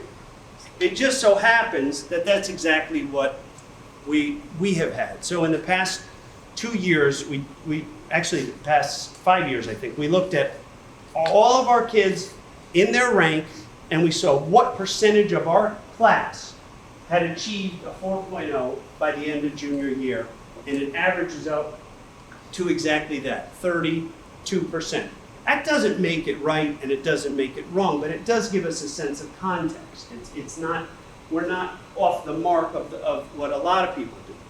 So it's still a fair question to ask, is that the right measure for kids? So I talked with our two advisors of the National Honor Society and said, what would it mean if more kids were involved in this? And you know, one part of it is that there is, you know, an idea that this should be a significant academic distinction, and that maybe a third of the class is a fair number. Because if it, you know, grows to 50% or 60%, it doesn't really represent an academic distinction. And I know that's one of the 4 pillars, but it is the first one in terms of qualification. But also, the other issue is that the group has a certain integrity by virtue of the number of members. Right now, there are 28 members of our National Honor Society from last year's spring induction as juniors. This year, we always do a fall induction for our seniors in case anybody was like this close and did what they had to do to get in. We give them another chance, and that's the beginning of senior year. And we do it ahead of their college admission so they can have it. And we'll probably get another 15, that's the guess. So now you have 43 students in this group. But I want you to understand, it's not just a distinction. It's not just like earning honor roll, which over 50% of our kids do. It is being part of a group that is really a service organization. And so what these students do after being a part of it is they have great responsibility to the school. They have to start a project. They have to run a project. They have to get credits by being part of other kids' projects, almost like an Eagle Scout or something equivalent to that. And that takes a great deal of oversight and supervision. And in addition to that, we have 52 clubs and activities in the school, and a number of them are service clubs. So there's tons of ways kids can get involved with service. And one final piece I will tell you is that we did an analysis of what it would look like if we reduced our GPA requirement. And we looked at 3.9, 3.8, 7.6, down to 5. And long story short, it adds about 5% more students every time you go down 1/10 of a GPA. So you're getting close to, you know, more than half the school by the time you're at a 3.5, being eligible for application. And so I think we have a pretty good sense of where we stand, and that it is not unreasonable given the other standards. I think we have a slew of opportunities for kids to be involved in clubs in a variety of ways. We specifically designed our honor rolls for kids to have multiple avenues to get to honor roll. So our regular honor roll is a B average, no grade lower than a C+. Our high honors is basically an A average, no grade lower than a C+, or a 4.0. So you can do that in 2 ways so that every student, no matter your level, can be on honor roll. An honor roll is different from honor society, but I just want to share with you, it's one of the things a student might put on their resume. And there are academic distinctions for students at all levels of coursework if they work hard, and they're going to be recognized for that. So we will continue to talk about this. I know there's parent comments. We have great kids. We want to do right by them. I promise you this is a topic we'll continue to consider and talk about, and I'm open to input anybody has about it, and I will certainly bring it back to our Let me start with the board. board. Let me start with the board. I'll make sure to get with you. Does anybody on the board have? Go ahead, Lynn. What did you say the 4 things were? GPA, scholarship, So service? scholarship and service, then leadership and character. So scholarship is what? That's the GPA. That's the GPA? Yes. Okay.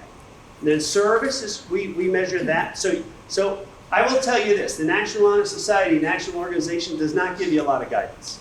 And some schools, frankly, do this as a rubber stamp. I can tell you that. There are some schools that just, the criteria are very low, and once you're in, you don't do anything. You got in, you put it on your resume, you move along. In our school, it's been a real living organization.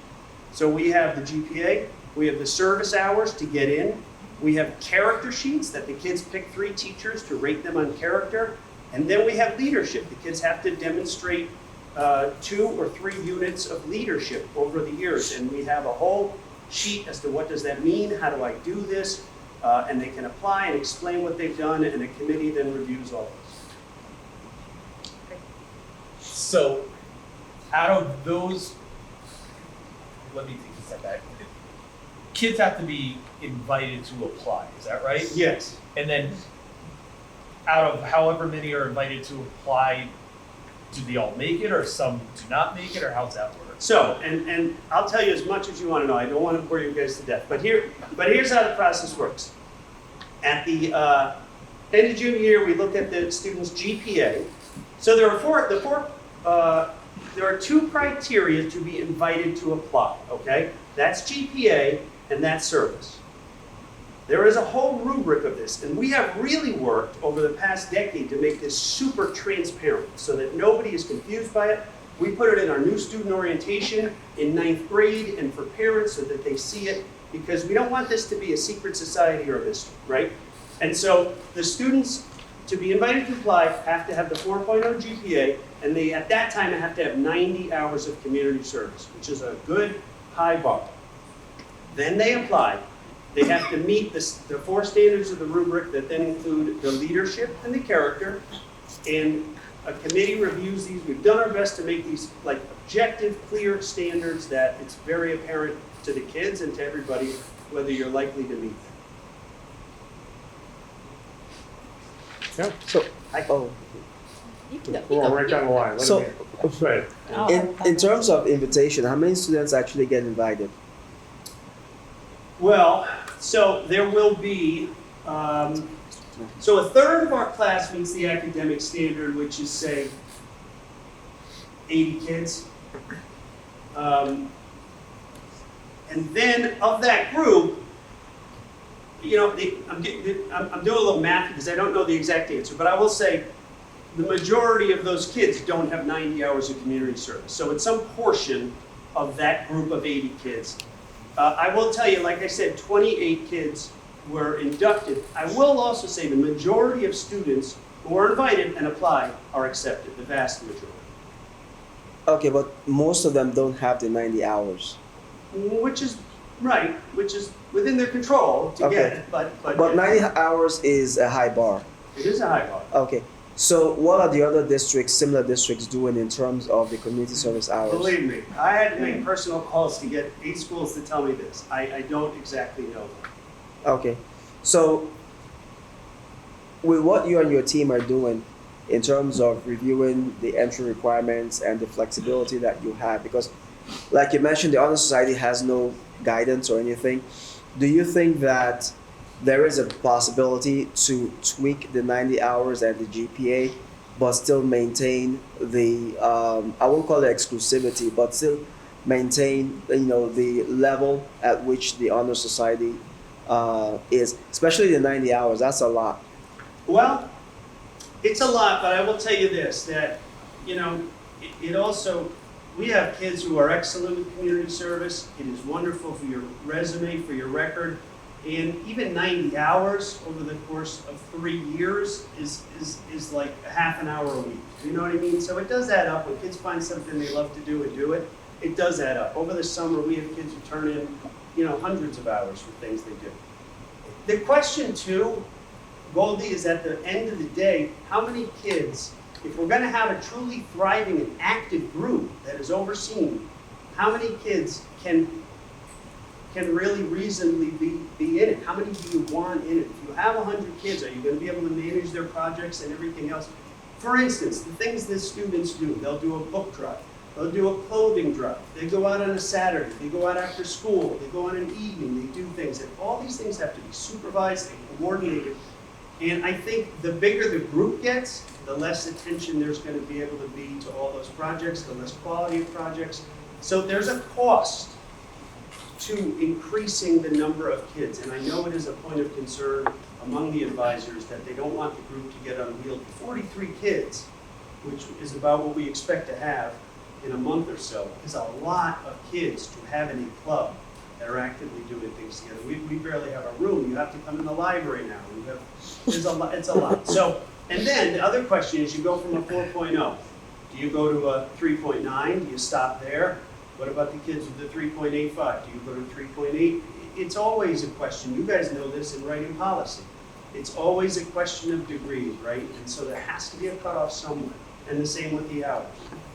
So there's a personnel issue too, besides. I don't think it's a personnel issue as much as it is, already don't forget there are 50 clubs, but with maintaining the integrity and the quality of what the club does and the attention that the kids and their projects get and the work, then I think it's just a question of is it infinitely scalable and do you want it to be for something that is really a distinction? I don't know. No, that's. You know, it's a good question. I'd like to pick up that trail. Please. I mean, I think this is an opportunity. It's an excellent opportunity for students to go to that next level of being good citizens, right? It's 4 buckets that are shaping our young students to become productive and responsible adults. And it's hard to hear a justification on limiting the number of potentially building because we're concerned about resources or, you know, when you were talking about the percentages, if we drop down to a 3.8, it sounds like we're talking about 4 or 5 students. And I just have a hard time limiting the opportunity to build these students. If it's resources, then we can brainstorm about resources. If it's a room size, we can brainstorm about a room size. But I would hate to lose the opportunity for students to have this experience because we feel we want to keep it a small group. That doesn't make sense to me. I respect that, and I think that's part of the consideration. But I would tell you, Marie, there is no end of opportunities for kids to be part of our Interact Club, any other club. So there are, I don't want you to think that students who are not in the National Honor Society don't have opportunities to be in clubs, to do, every student has to do community service to begin with. We know that, thanks to you guys, that's a graduation requirement. There are clubs that are exclusively devoted to community service. You know, it's just a question of, do you have a cutoff at some point? What is a reasonable line to draw to mark this really significant distinction? And, you know, I suppose that is the discussion. I am with you. I want our kids, I think the fact that we have 52 clubs, you know, that we have internships, that we have 41 college credit courses, I think our kids have fantastic opportunities thanks to this board, this community, our teachers. But, you know, I don't want you to think this is a question of not providing opportunities. There are a slew of opportunities for But kids to the do. opportunities are different. I don't think they're ranked the same. And if we're excluding students from this particular opportunity, when we have some leeway, we're definitely, I would venture to say we're not going to do a tremendous drop, but I think weighing in on dropping it down a tad is reasonable. And to say, well, you know, you can't come into this. See, I'm starting to hear you can't come into this group. I'm hearing exclusion, and that bothers me. So I think if we have some of these nuances to work out, should it be 3.9 or 3.8? That's a nuance to work out. Do you need another person on your team? That's a nuance to work out because the opportunity of building these students is so important and such a great, you know, step in helping them in their careers and their lives. It just doesn't seem, it doesn't sit with me well to eliminate that opportunity because we're not sure of a number or we need a bigger room to meet it. Can I say I agree with you 100% that we never want to exclude kids from things as a group. But no matter what your cutoff is, someone's going to be excluded. True, but making some progress to looking at the big picture isn't harmful. It isn't harmful to say, yeah, it's been 4.0 for the last so many years, but maybe now we're going to look at it a little differently. It doesn't. I'm absolutely happy to look at it, but I do know that once you move that bar, you're sort of just changing it. I mean, I just, you know, I think it's a really good discussion to have, and then I think it's one of the maybe the only thing we have that has a criteria-based admission. You know what I mean?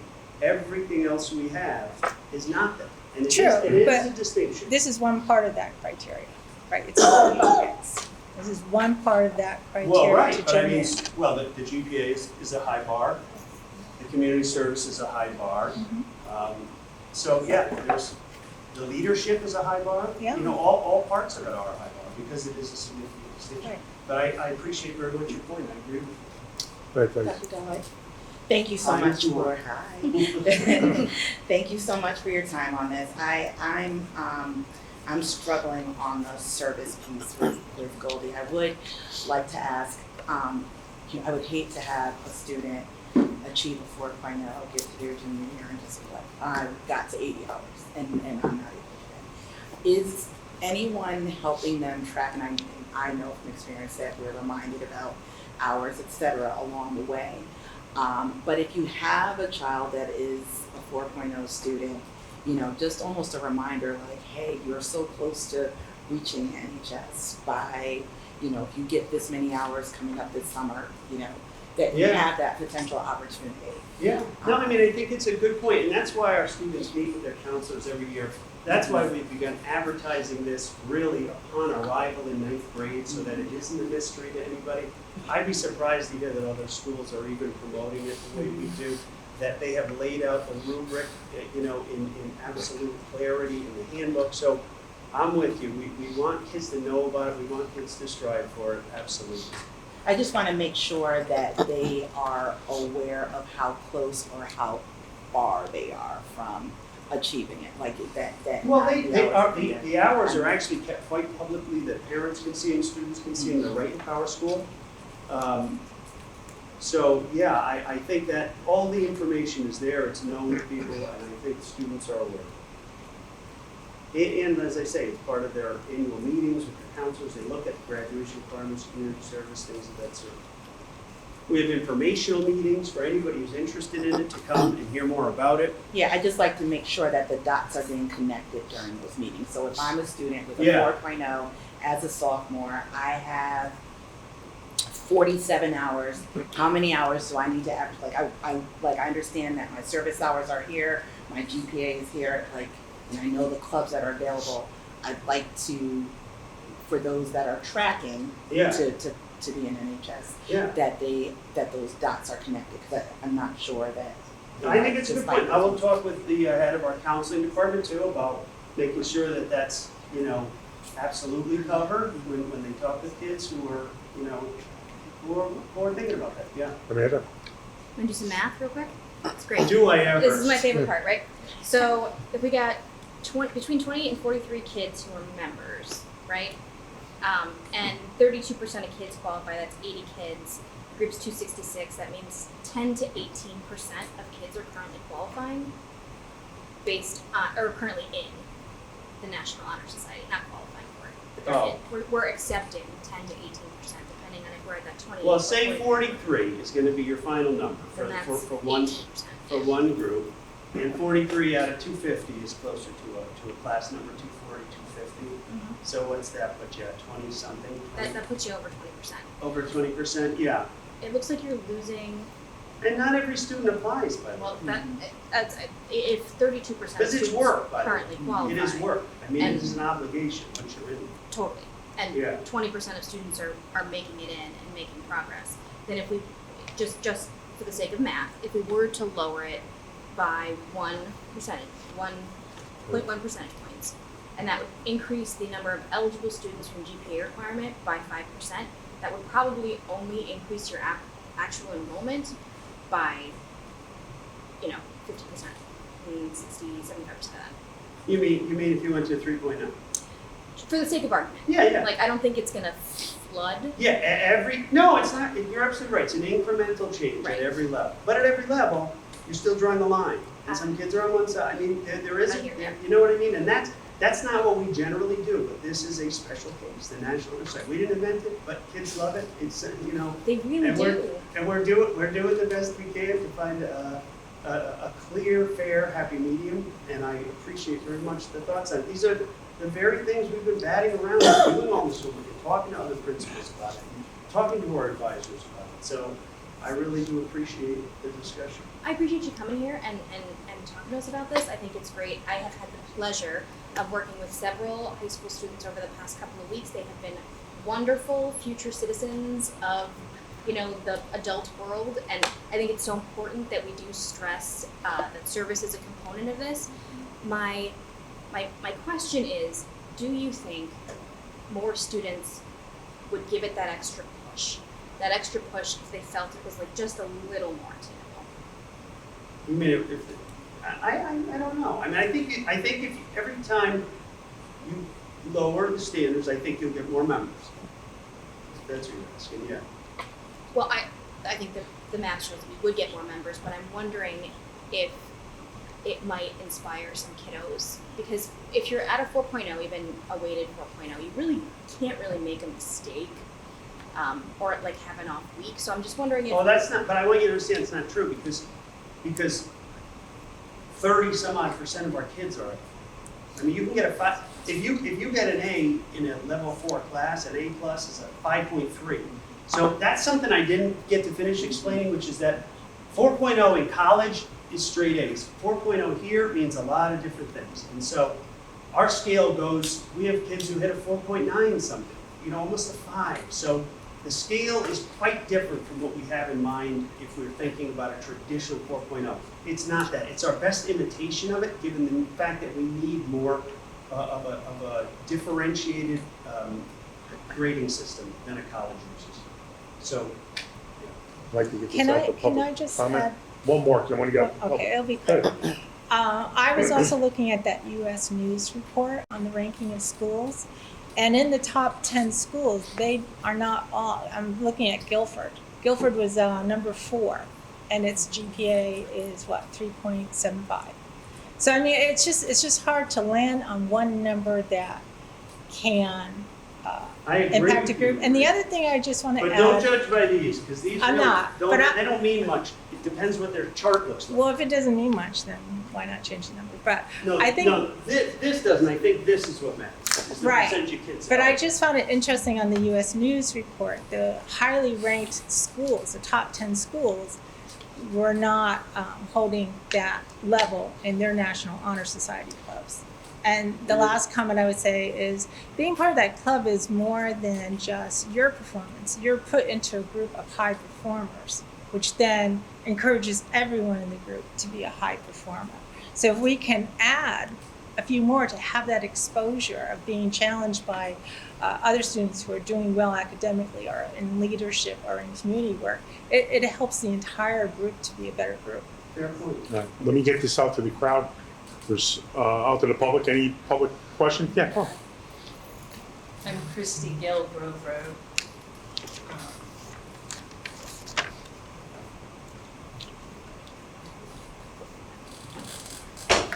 So actually, my only initial question was, it seems like these are who we play football against, and I think. It's schools in the SEC.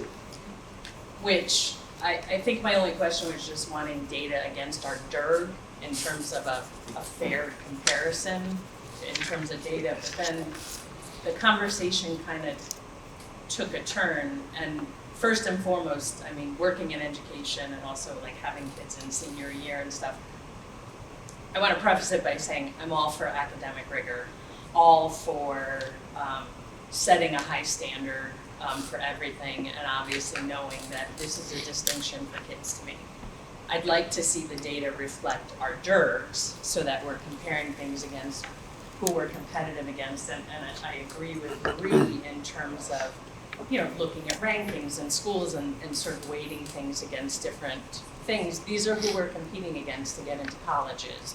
This is who, you know, we're all sort of looking at. So I want to see decisions sort of made on kind of who's around us and encouraging, you know, looking at academic rigor, encouraging kids, could more kids be in front of the group?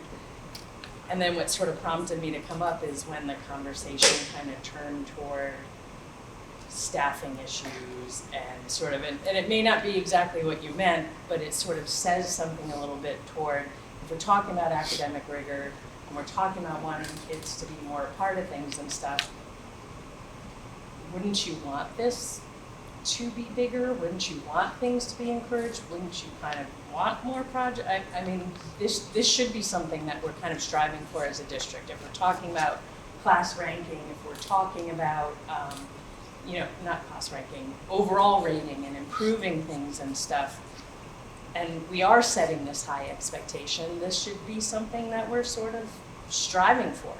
And we don't really want it to be a staffing issue. We want to see projects. We want to see things going on, and we want to see our academic excellence and things improve. And if we do have that high ranking, we want to see more people sort of joining this rank and joining the things that go along with it, with academics and outside of academics, and having it be something that is looked upon as something to do. So I think that's where the conversation kind of went a little wonky for me, and kind of was like, oh, I'm kind of wondering about the DERGs, and then I kind of went, oh, really? We're worried about staffing a little bit, and we're kind of worried about projects, and we're worried about overseeing, but I also kind of want to see that for our district, that we're not looking at it as kind of those things. And look, I work in schools and stuff, so like I'm also seeing, as I'm listening to all these bus driver issues and stuff, I'm sitting in the back going, oh geez, there are no bus drivers. Right. Oh, everybody's getting sick. People are sending their kids to school sick, and the bus drivers are getting sick, and the teachers are getting sick, and we have no parents, and we have no staff. So I do respect and see the flip side of everything being a parent and working in education. So anytime I say something, I straddle that fence as, mom and educator, of sort of knowing what everybody is facing kind of all the time, that there's never enough people to do anything. Well, the board will be taking all this into consideration as we move forward, and it'll be out there for public consumption. It won't be a line close to our soul. Thank you very much. Yeah, and I appreciate that, and I just want to say in response, I agree with you. And so if I misspoke about that part, I want to be very clear. There's no limit. I would love it if every student qualified. The question is, at what point, you have to set a cutoff somewhere, right? And not everybody's going to agree on what that is. I love the conversation. I will absolutely bring it back to my team. We'll talk about it. And I think that some kids don't apply because there are elements to it that are very time consuming, and they just may not, be into. But no, point taken. And DERGs exist and there for is a no reason limit. too, I think, to All sort right, well, we're going to move on from Yeah. this conversation. Okay. Russ, thank you very much for your time. Thank you for your questions. Again, we'll be discussing it, and it'll be out there for Can I public. make a quick comment? Go ahead, I Fred. think it would be beneficial. So, what I would say is the data wasn't hard for me to hear. I'm all for the rigor within the 4 pillars. Just to his example, the 4.3 divided by 5 is roughly an 87 if you were to do fuzzy math. And if a student could get a 5, I think leaving it at the 4 is appropriate. The other thing I heard is, well, if there's sort of like a mismatch in communication of like what the student doesn't need, maybe if the middle school doesn't have a National Honor Society, we could start a National Honor Society at the middle school, and that way they would then know the expectations and then could strive for it at the high school. Fair enough. Thank you. Thank you. At this point, we're going to move on to the Assistant Superintendent's report. Okay. The district received our SBARC and Next Generation Science scores and student reports. So Patrick and I will be doing a data presentation at an upcoming meeting, and individual student reports will be sent home to families in the next couple of weeks, so keep an eye out for that. This month I wanted to focus on literacy a bit.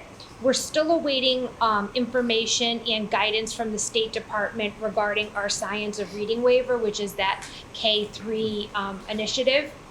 In the meantime, though, we've had a very strong emphasis on literacy, and we have a team that will be participating along with myself in the Connecticut Right to Read statewide professional learning series. That will take place over the course of this year, and it will have representation from special services, classroom teachers, building administration, multilingual learner department, and myself. So I think that will be a really good learning opportunity for us. Coupled with that, all of our K-5 teachers have participated in literacy professional development this week. And it was so great to see, because this is the first time since before COVID that we've been able to pull them together outside of professional development days, but just by grade level, all 4 elementary buildings together. So we targeted each grade level individually with a focus around structured literacy, phonics work, the right to read legislation, structured literacy, which is really like the movement from balanced literacy to the science of reading. And each teacher in the primary grades received a book called Shifting the Balance, and it's kind of like a book study that we're doing with our primary teachers. And we just purchased for October, when they're released, the intermediate version of that book. So we'll do some work as the year goes on with our 3, 4, 5 teachers. As teachers left that, they received a whole stack of comprehensive materials on our teacher hubs. They got new decodable texts, which are coming in dribs and drabs as shipping is happening.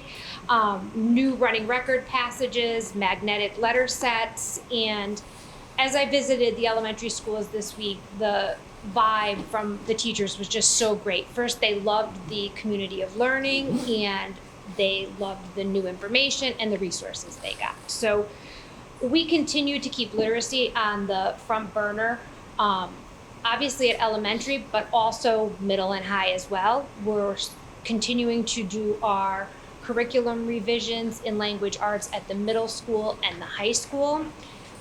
A lot of effort has been put in over the summer to look at the middle school classroom libraries.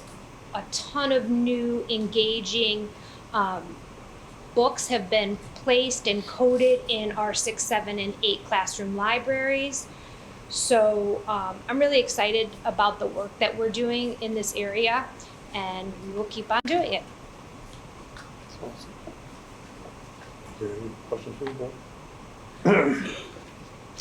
Thanks, Melinda. Interim Director of Student Services report. Yes, thank you. And thank you, Mr. Stirk, for the introductions before and the warm welcome in addition to the board as well.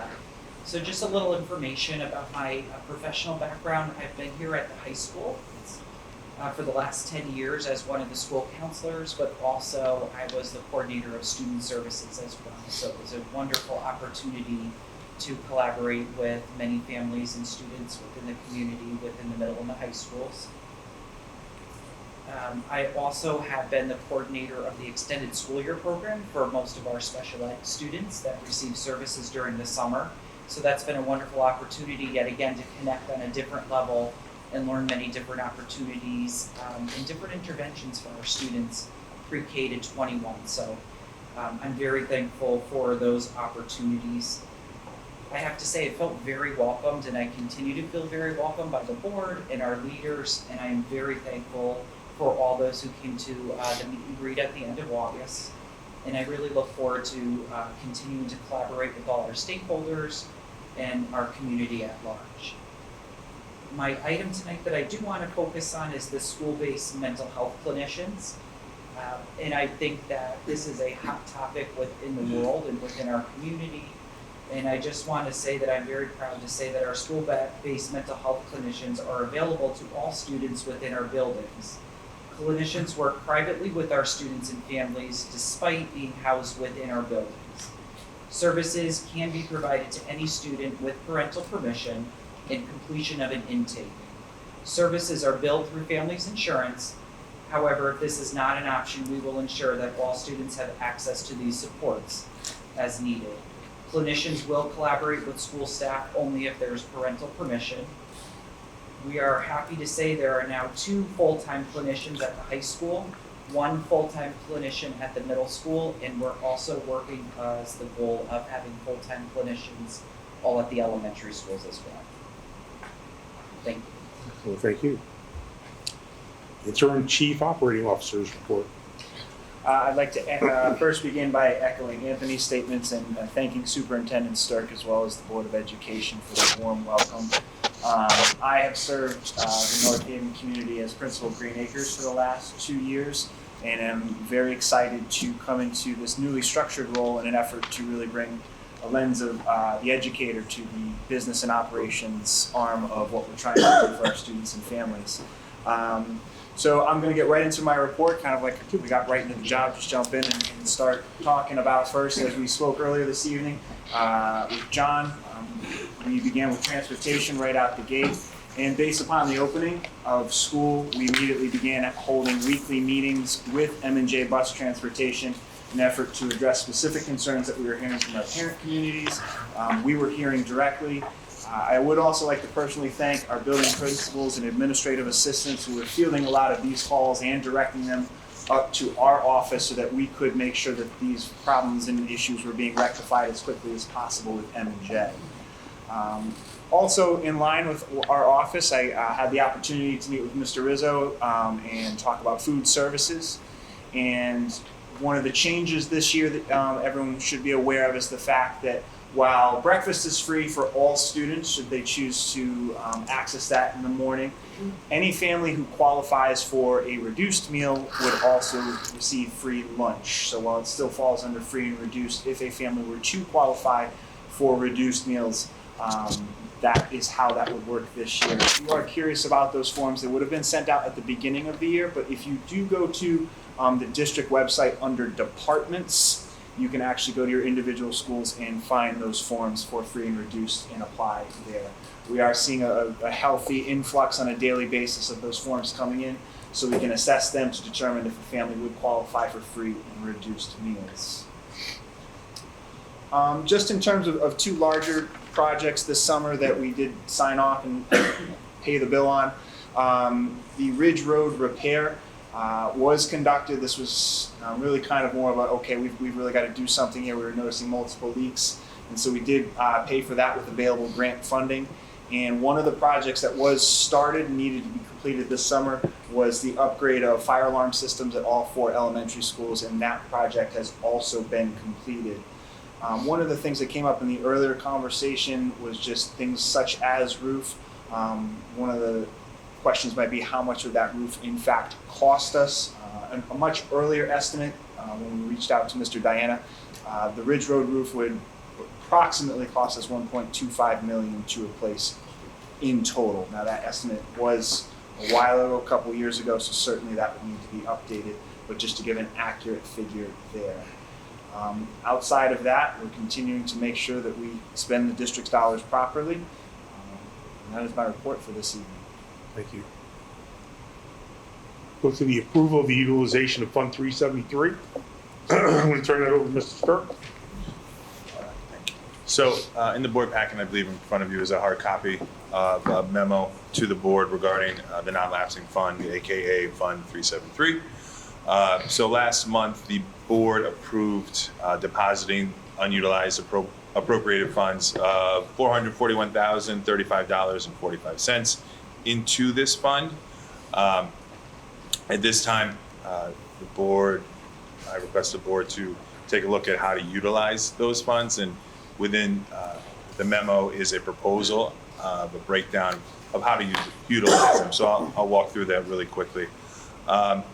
So for capital projects, we, Christian, myself, and the building principals, and Phil Diana took a look at the high priority list that we had. It was established last year.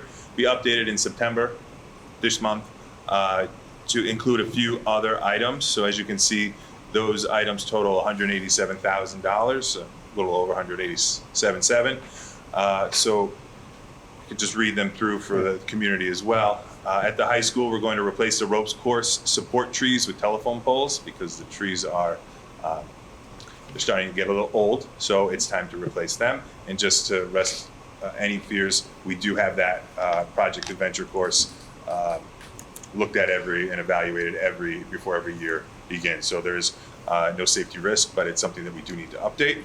At Green Acres and at Monteluise, we do need to replace the sidewalk. The one in front of Monteluise and the one, if you're looking at the front of Green Acres to the right, they are in disrepair at this point. At Clintonville, they have the 2 ramps that extend close to the length of the building, and those need to, the flooring on those need to be replaced. At Monteluise, there is an exterior dock, like a loading dock, that needs repair. At the high school, in the back lobby, it's called the Project Adventure lobby, or the back area lobby. The flooring there is very old and it's coming up, and it just is not great. And there's some learning and different events that happen back there during the school day. So that flooring would need to be replaced. IT, Clear Touch TVs for teachers that do not have them currently in their classrooms. And at the high school, just to replace some classroom chairs at around $5,000. So that totals $187,700. So if there are any questions around that, I'm happy to try to expand on this. Quick question. Yeah. The list, was that a collaboration with the principal at each school? It was. Okay, so everybody's in agreement that that's the top. So yes, I actually called them at the start of this year to say this is what the high priorities were last year. Has anything changed over the summer? Do you still need this moving forward? So yes. All right, thank you. Right, we were given some of these at the end of last year. So this is a continuation plus an addition. So we don't have a capital budget this year, right? And we have 4 aging elementary schools where roofs need to be patched regularly, et cetera. Yes. And after all is said and done, like I agree that these are important things. Most of them, I know that we're not in an urgent safety need, but like the ramps at Clintonville need new flooring, for sure. And I worry about the sidewalks too. So these do seem safety related at least, like things we should be doing sooner rather than later. But I'm very concerned about having $36,255 left over for any capital needs when we have 4 aging elementary schools. And, you know, while the middle school and high school are relatively new, things do happen, you know, who knows what the next TikTok challenge is gonna be. Let's hope it's nothing, but you know, you never know. And that is a very small cushion for us to manage 6 buildings and the capital on it. So I just wanna understand, like, what is our plan B should Clintonville spring a leak on the roof, right? Like, where would we pull the funds from if we don't have a cushion in a capital non-lapsing fund? Does anybody agree? So I meet your worry on the 36. Yeah. It's low. And an option for the board is that we have, according to actuarial analysis, we are at the high end of the midpoint for our medical reserves, somewhere we've never been as a district.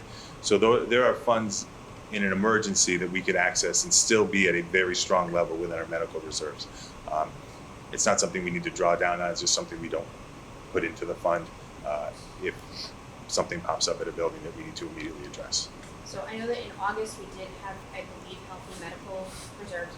We're still, is that an updated estimate as of September? It is not. Okay. I have a question. So is there any thought about establishing a minimum amount in this reserve account that we wouldn't want to go under?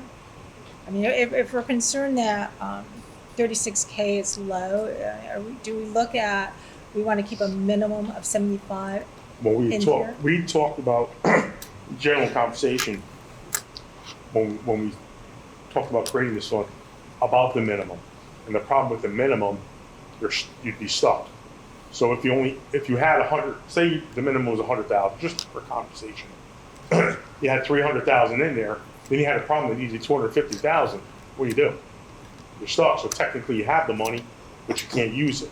You'd hate to get your reserves low. You want to keep them as healthy as you can, but at the same token, you want to make all those funds available all the time, because this thing is so fluid that to choke yourself out of any available money would be a difficult task to explain why you're not fixing something.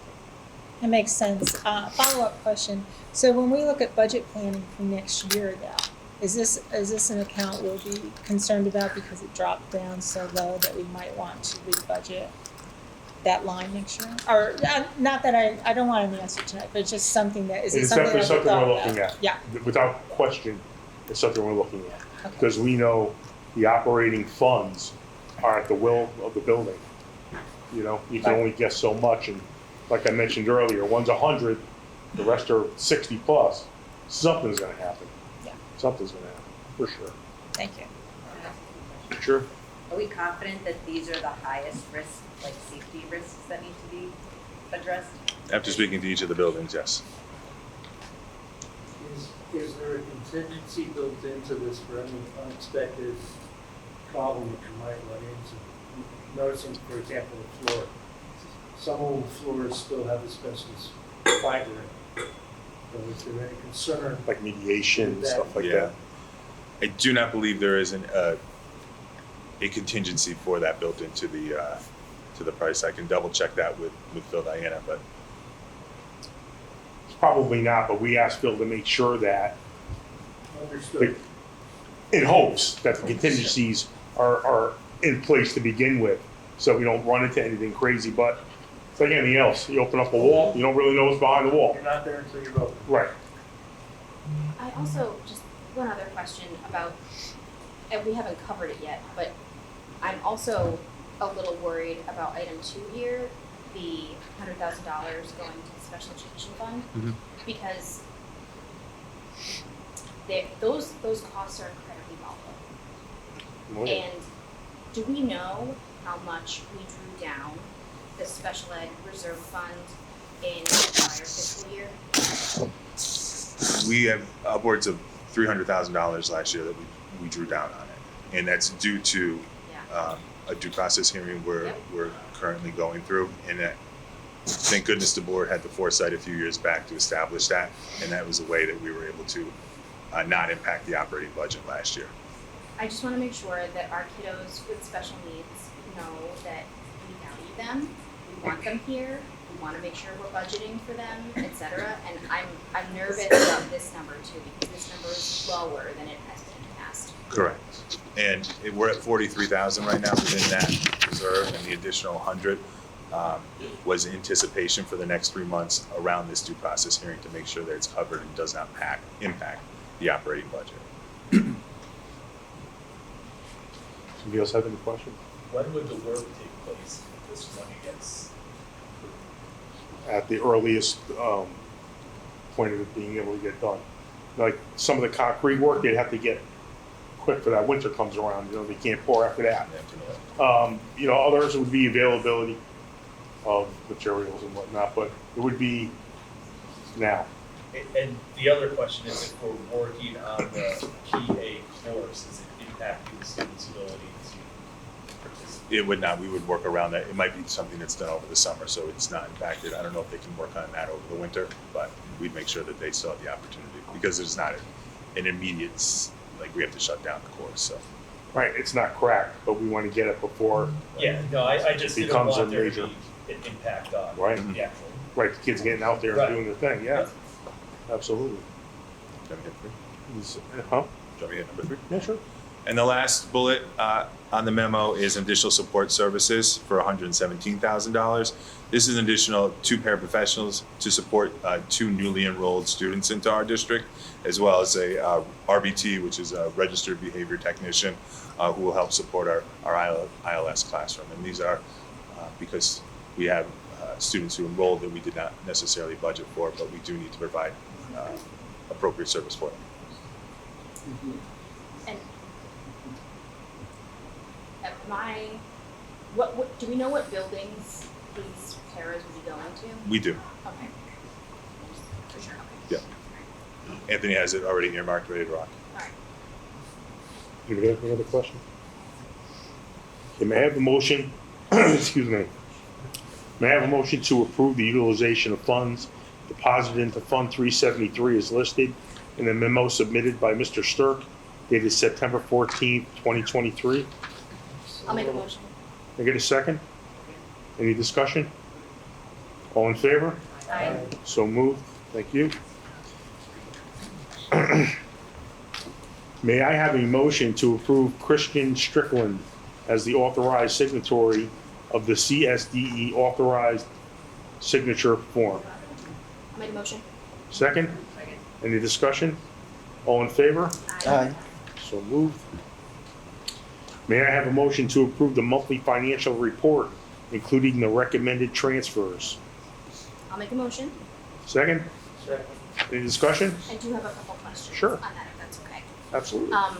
So for the year-to-date budget report, does Munis allow us to view salaries encumbered within the report?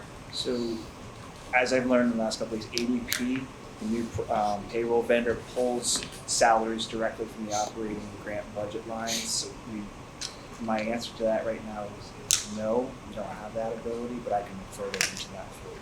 It's not a huge deal, but I'm trying to establish an average burn down by month and see if there's any seasonality in there, which I have seen previously that there is some seasonality in budget spend. And it would just help to either view encumbrances or not, because like city healthcare insurance is encumbered, which is great. I love seeing that. But it doesn't really allow us to see on a month-to-month basis what the total spend is. This is not a hill I die on though. So this is like a nice to have, not a need to have.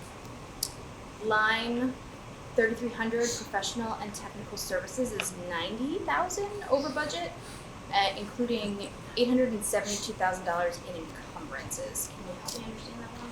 So we talk about the 90K fee right now. The 22,000 actually is part of that district's investment with ADP. So that will be rectified in terms of technical services with them. That is where it was placed, that it will be moving over. The additional runover right now is an increase that we're seeing to provide IEP technical services, behavior tech, additional hours along those lines. And so, again, we're currently looking into it, but those were services that we were mandated to provide. Nice, thank you. That's wonderful. And then on 430N, which is mechanical, we're 335% to budget with 34,000 encumbered. Can you just kind of help me understand, like, was that a specific? So what you're seeing there, there's a negative of roughly $26,775 there. That's actually going to tech hardware. We had to place it there right now because we also found out, basically we were awarded, actually it's called the PETIA grant. And we were awarded $26,807. We just didn't have the amount at the time, so we had to have that tech hardware sitting on a line. And ironically, because this particular grant goes to the town gives it to us, we received the actual funds for that just after 3 p.m. today. That's wonderful. That's great. Okay, that's awesome. Thank you. For state grants, and this is again not something I need tonight for sure, but I'm trying to understand the history, like the historical trend of state grants that we've been getting. So is it possible for us to get historical data on state grants for the past 3 to 5 years?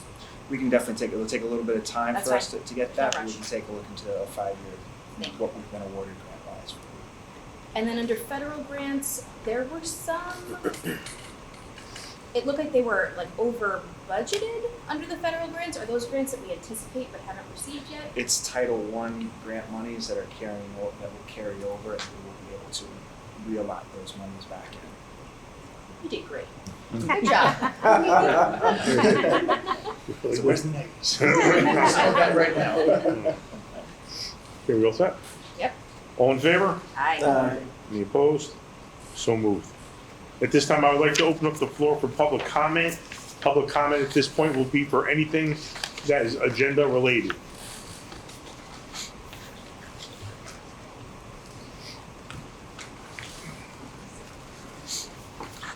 Hi, I know Hi. we're kind of fatigued right now because it's late, but I'll Yeah. make it quick. If you could just, your name and where you live, please? Genevieve Cabrera, 482 George Street. Thank you.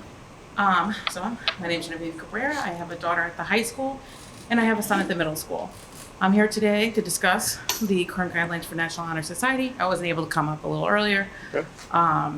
As I'm sure you guys already know, the National Honor Society has the 4 areas of qualification: the scholarship, service, leadership, and character.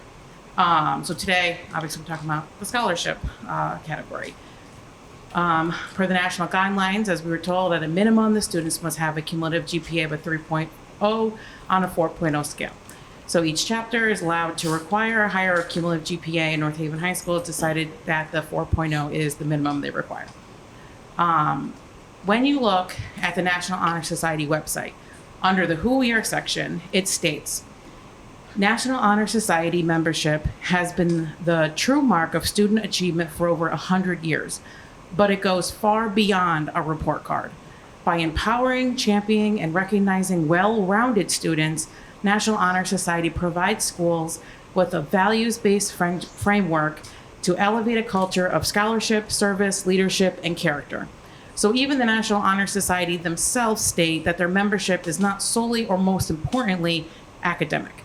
Each pillar is equally important and it is about creating well-rounded, motivated students. But I personally don't feel that our standards are well-rounded. I feel like we have put a little too much focus on the grades and the scholarships and not enough on the big picture of what the National Honor Society stands for. People may not know that North Haven has something called the District Reference Group. Of course, I wrote this speech before this presentation, which is a state-defined group of schools that are socioeconomically similar to ours.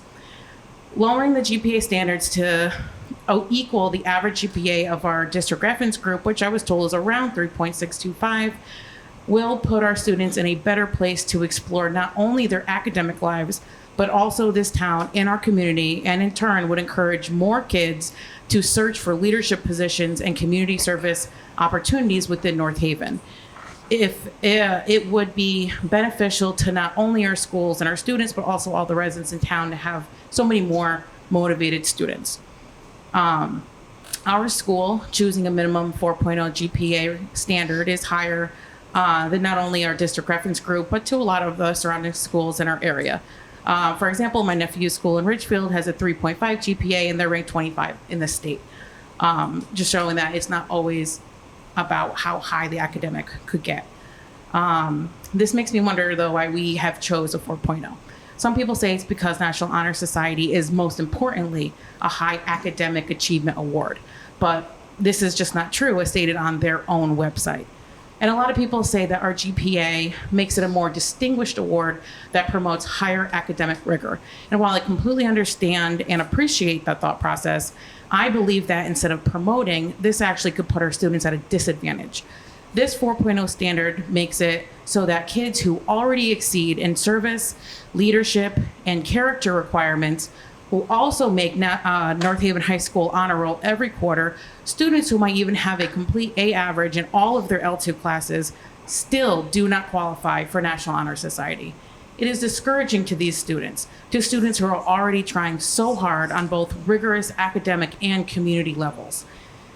This then also prevents them from being able to enjoy the perks and benefits of what National Honor Society membership could bring. Their website talks about additional scholarship opportunities that are only for National Honor Society members, lead conferences that provide members national level leadership training, live webinars on college admission planning process that give student members and their parents access to valuable advice, and so much more. It also allows our students to be able to put National Honor Society on their college applications, helping them get into more selective colleges. Applications that would be up against other students from other schools that have what I believe is a more fair GPA requirement. This also puts our students at a disadvantage since they could have higher grades than those students, but those students can add National Honor Society when ours can't. I have spoken to many other parents and students. A lot of them said that they were either unaware that 4.0 was required or they knew it was 4.0 but were unaware that the surrounding towns had lower requirements. While all of them had different reasons why they thought lowering the GPA requirements was a good idea, we all agreed that the right thing to do was to let our students have the same access to National Honor Society as their fellow students in the surrounding towns. So I please ask you to consider changing the requirement.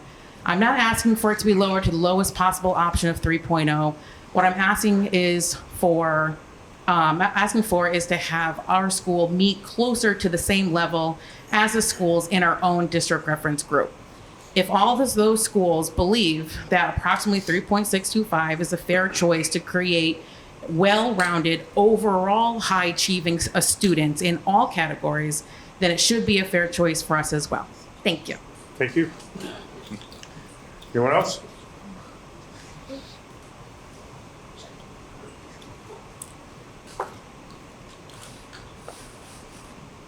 Hi again. Okay, so really quickly about the school-based health care or health counseling that somebody mentioned, and I think someone else might have mentioned here tonight. I also did receive a letter home today. Both of my students both my children take advantage of school-based health counseling, and it's been wonderful for them. The letter today talked about how they bill our insurance, which I know they bill our insurance, but any co-pays or deductibles, like I'm a teacher, I have a high deductible, is always picked up by someone or somewhere. I don't know where that's coming from, but the letter today indicated that that may be changing or that it may be going to some sort of sliding scale. It talked about how if you can't afford that whatever that payment might be, of course, like let them know. But it was slightly concerning to know that that change might be coming, or what's changing about that. So I wasn't really clear about that, but I'd love to know more about it. Hate to be a broken record, but I just want to suggest that everyone take what you heard from Mr. Hipshert tonight with a grain of salt. He's been here before and he said some very similar things about the driver shortage. He also stated at the open house, I went to the open house or the meet and greet that they had, he stated that they were staffed up, but that is clearly not true. So, forgive me if I don't hold 100% faith in what he says. He also avoided many direct answers tonight, like he's done in the past. He didn't answer Eleni's question about the capacity of the buses being 71, and if they're actually over capacity, he kind of sidestepped that. He was very quick to answer you, Amanda, about 19 routes or drivers. I'm not exactly sure, but when I questioned him about it, he didn't want to answer. I know they said that maybe we need 21 or 22, but I'm not even sure that that's accurate, hearing all of the different combined routes that they have. So I really hope that he's going to get back to you with some specifics about how many routes we actually should have versus how many we're running versus how many drivers we really have and who's left and who's on leave and who we're retaining, because I don't feel like that was very clear either tonight. When asked about bus monitors tonight, and please correct me if I'm wrong, which they employ bus monitors. He referred to van monitors, that we have some van monitors, but I believe that the van monitors are employed by us, North Haven, because they're required by students' IEPs. So when people hear monitors and he talks about there's some on vans, it's not because M&J has hired any sort of monitors. It's because they're required through students' IEPs for specific reasons. So I guess there are no bus monitors. I know that's been brought up at different meetings, and it's concerning when there's all these combined routes and all of these kids on there, and they come to pick up my son in the morning, and there's already 20 kids on the bus, and some are standing on the seats, and, it would be helpful. I know there's a shortage, I get that. But I do feel as though, we talked about the 2 drivers in training, one hopefully coming through in a couple weeks, another one in mid-October. But I think it was Amanda who asked that he suggested that we not use those drivers to split any of the combined routes at this time because they want to make sure that they have a buffer. So again, how long are we going to have these combined routes, and how long are our kids going to be on hour-long rides? I understand how frustrating it is to have to micromanage a company that we pay millions of dollars to, but if we take their word and they don't do what they claim like they've done in the past, then it puts our kids at risk. I feel like the bus company could be doing more to bring up those incentives. Like I said to him, he mentioned about looking for state tax incentives. I don't think we should be relying on that. I think that they should be doing things within their own company to try to attract more people, or if there's this huge shortage, I hate to say it, but get people from other companies. I mean, that's what happens. You offer an incentive and you get better people, you keep quality people, you keep them happy. I hope that this board and Mr. Stirk continues to apply the pressure that you are on the bus company, because I personally, I don't know if I can continue to monitor it myself the way that I have been. I'm just one concerned parent, one squeaky wheel. I know, a very squeaky wheel, but I promise you it's because I care so much about our kids. I'm glad to hear that there might be some improvements that have happened over the last 7 days, but please don't forget about the opportunities that they've had for at least the past 6 months to improve, and how that went over the past 6 months, and how that went with summer transportation, and how that went after that horrible incident in March. So they've had lots of opportunities, and that's great. The past 7 days have been great, but I know we all want to see more from that. So all of that being said, I know we still have a contract. I really hope that this board is still considering next steps in the event that things don't go up to expectations, because I really feel like our kids do deserve better. Thank you. Anyone? Scott Friedman, 17 Cooper Road. I'm going to make this one way more brief than the first one. My phone battery's running out, and so is my personal one. So two things. One, as you see, I'm wearing a mask again inside. There is a COVID resurgence. I met with one of our community members, Karen Olson, this week, and she brought out a Corsi Rosenthal box. And basically what it is a box fan with filters all around the outside. Cost her less than $50 to make. And it has been shown in a variety of studies to reduce the COVID risk. It is not a ventilation solution. I fully believe that we need better air quality in our schools. I think that that's agreed upon at every level. So I think we might want to think about that. We should understand whether there are any electrical concerns with it. Second, Superintendent Stirk, I really appreciate the additional background on the U.S. News and World Report ranking.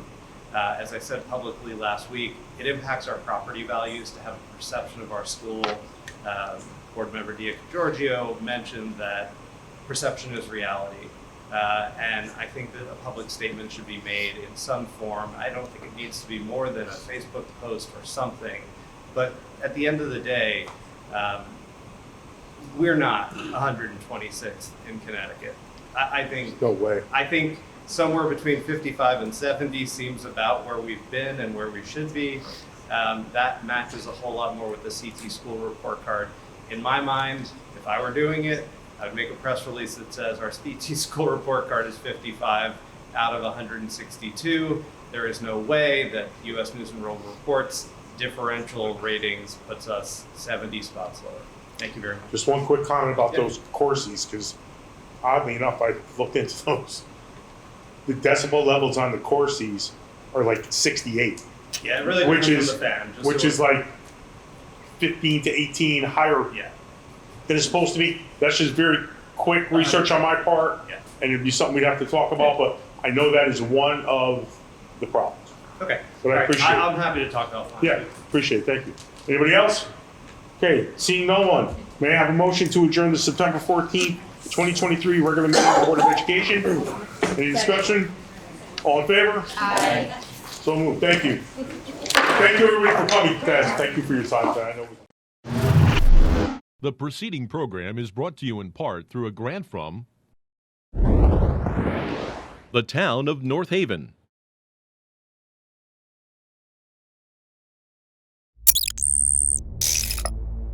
Watch town meetings or other videos on demand at nhtv.com.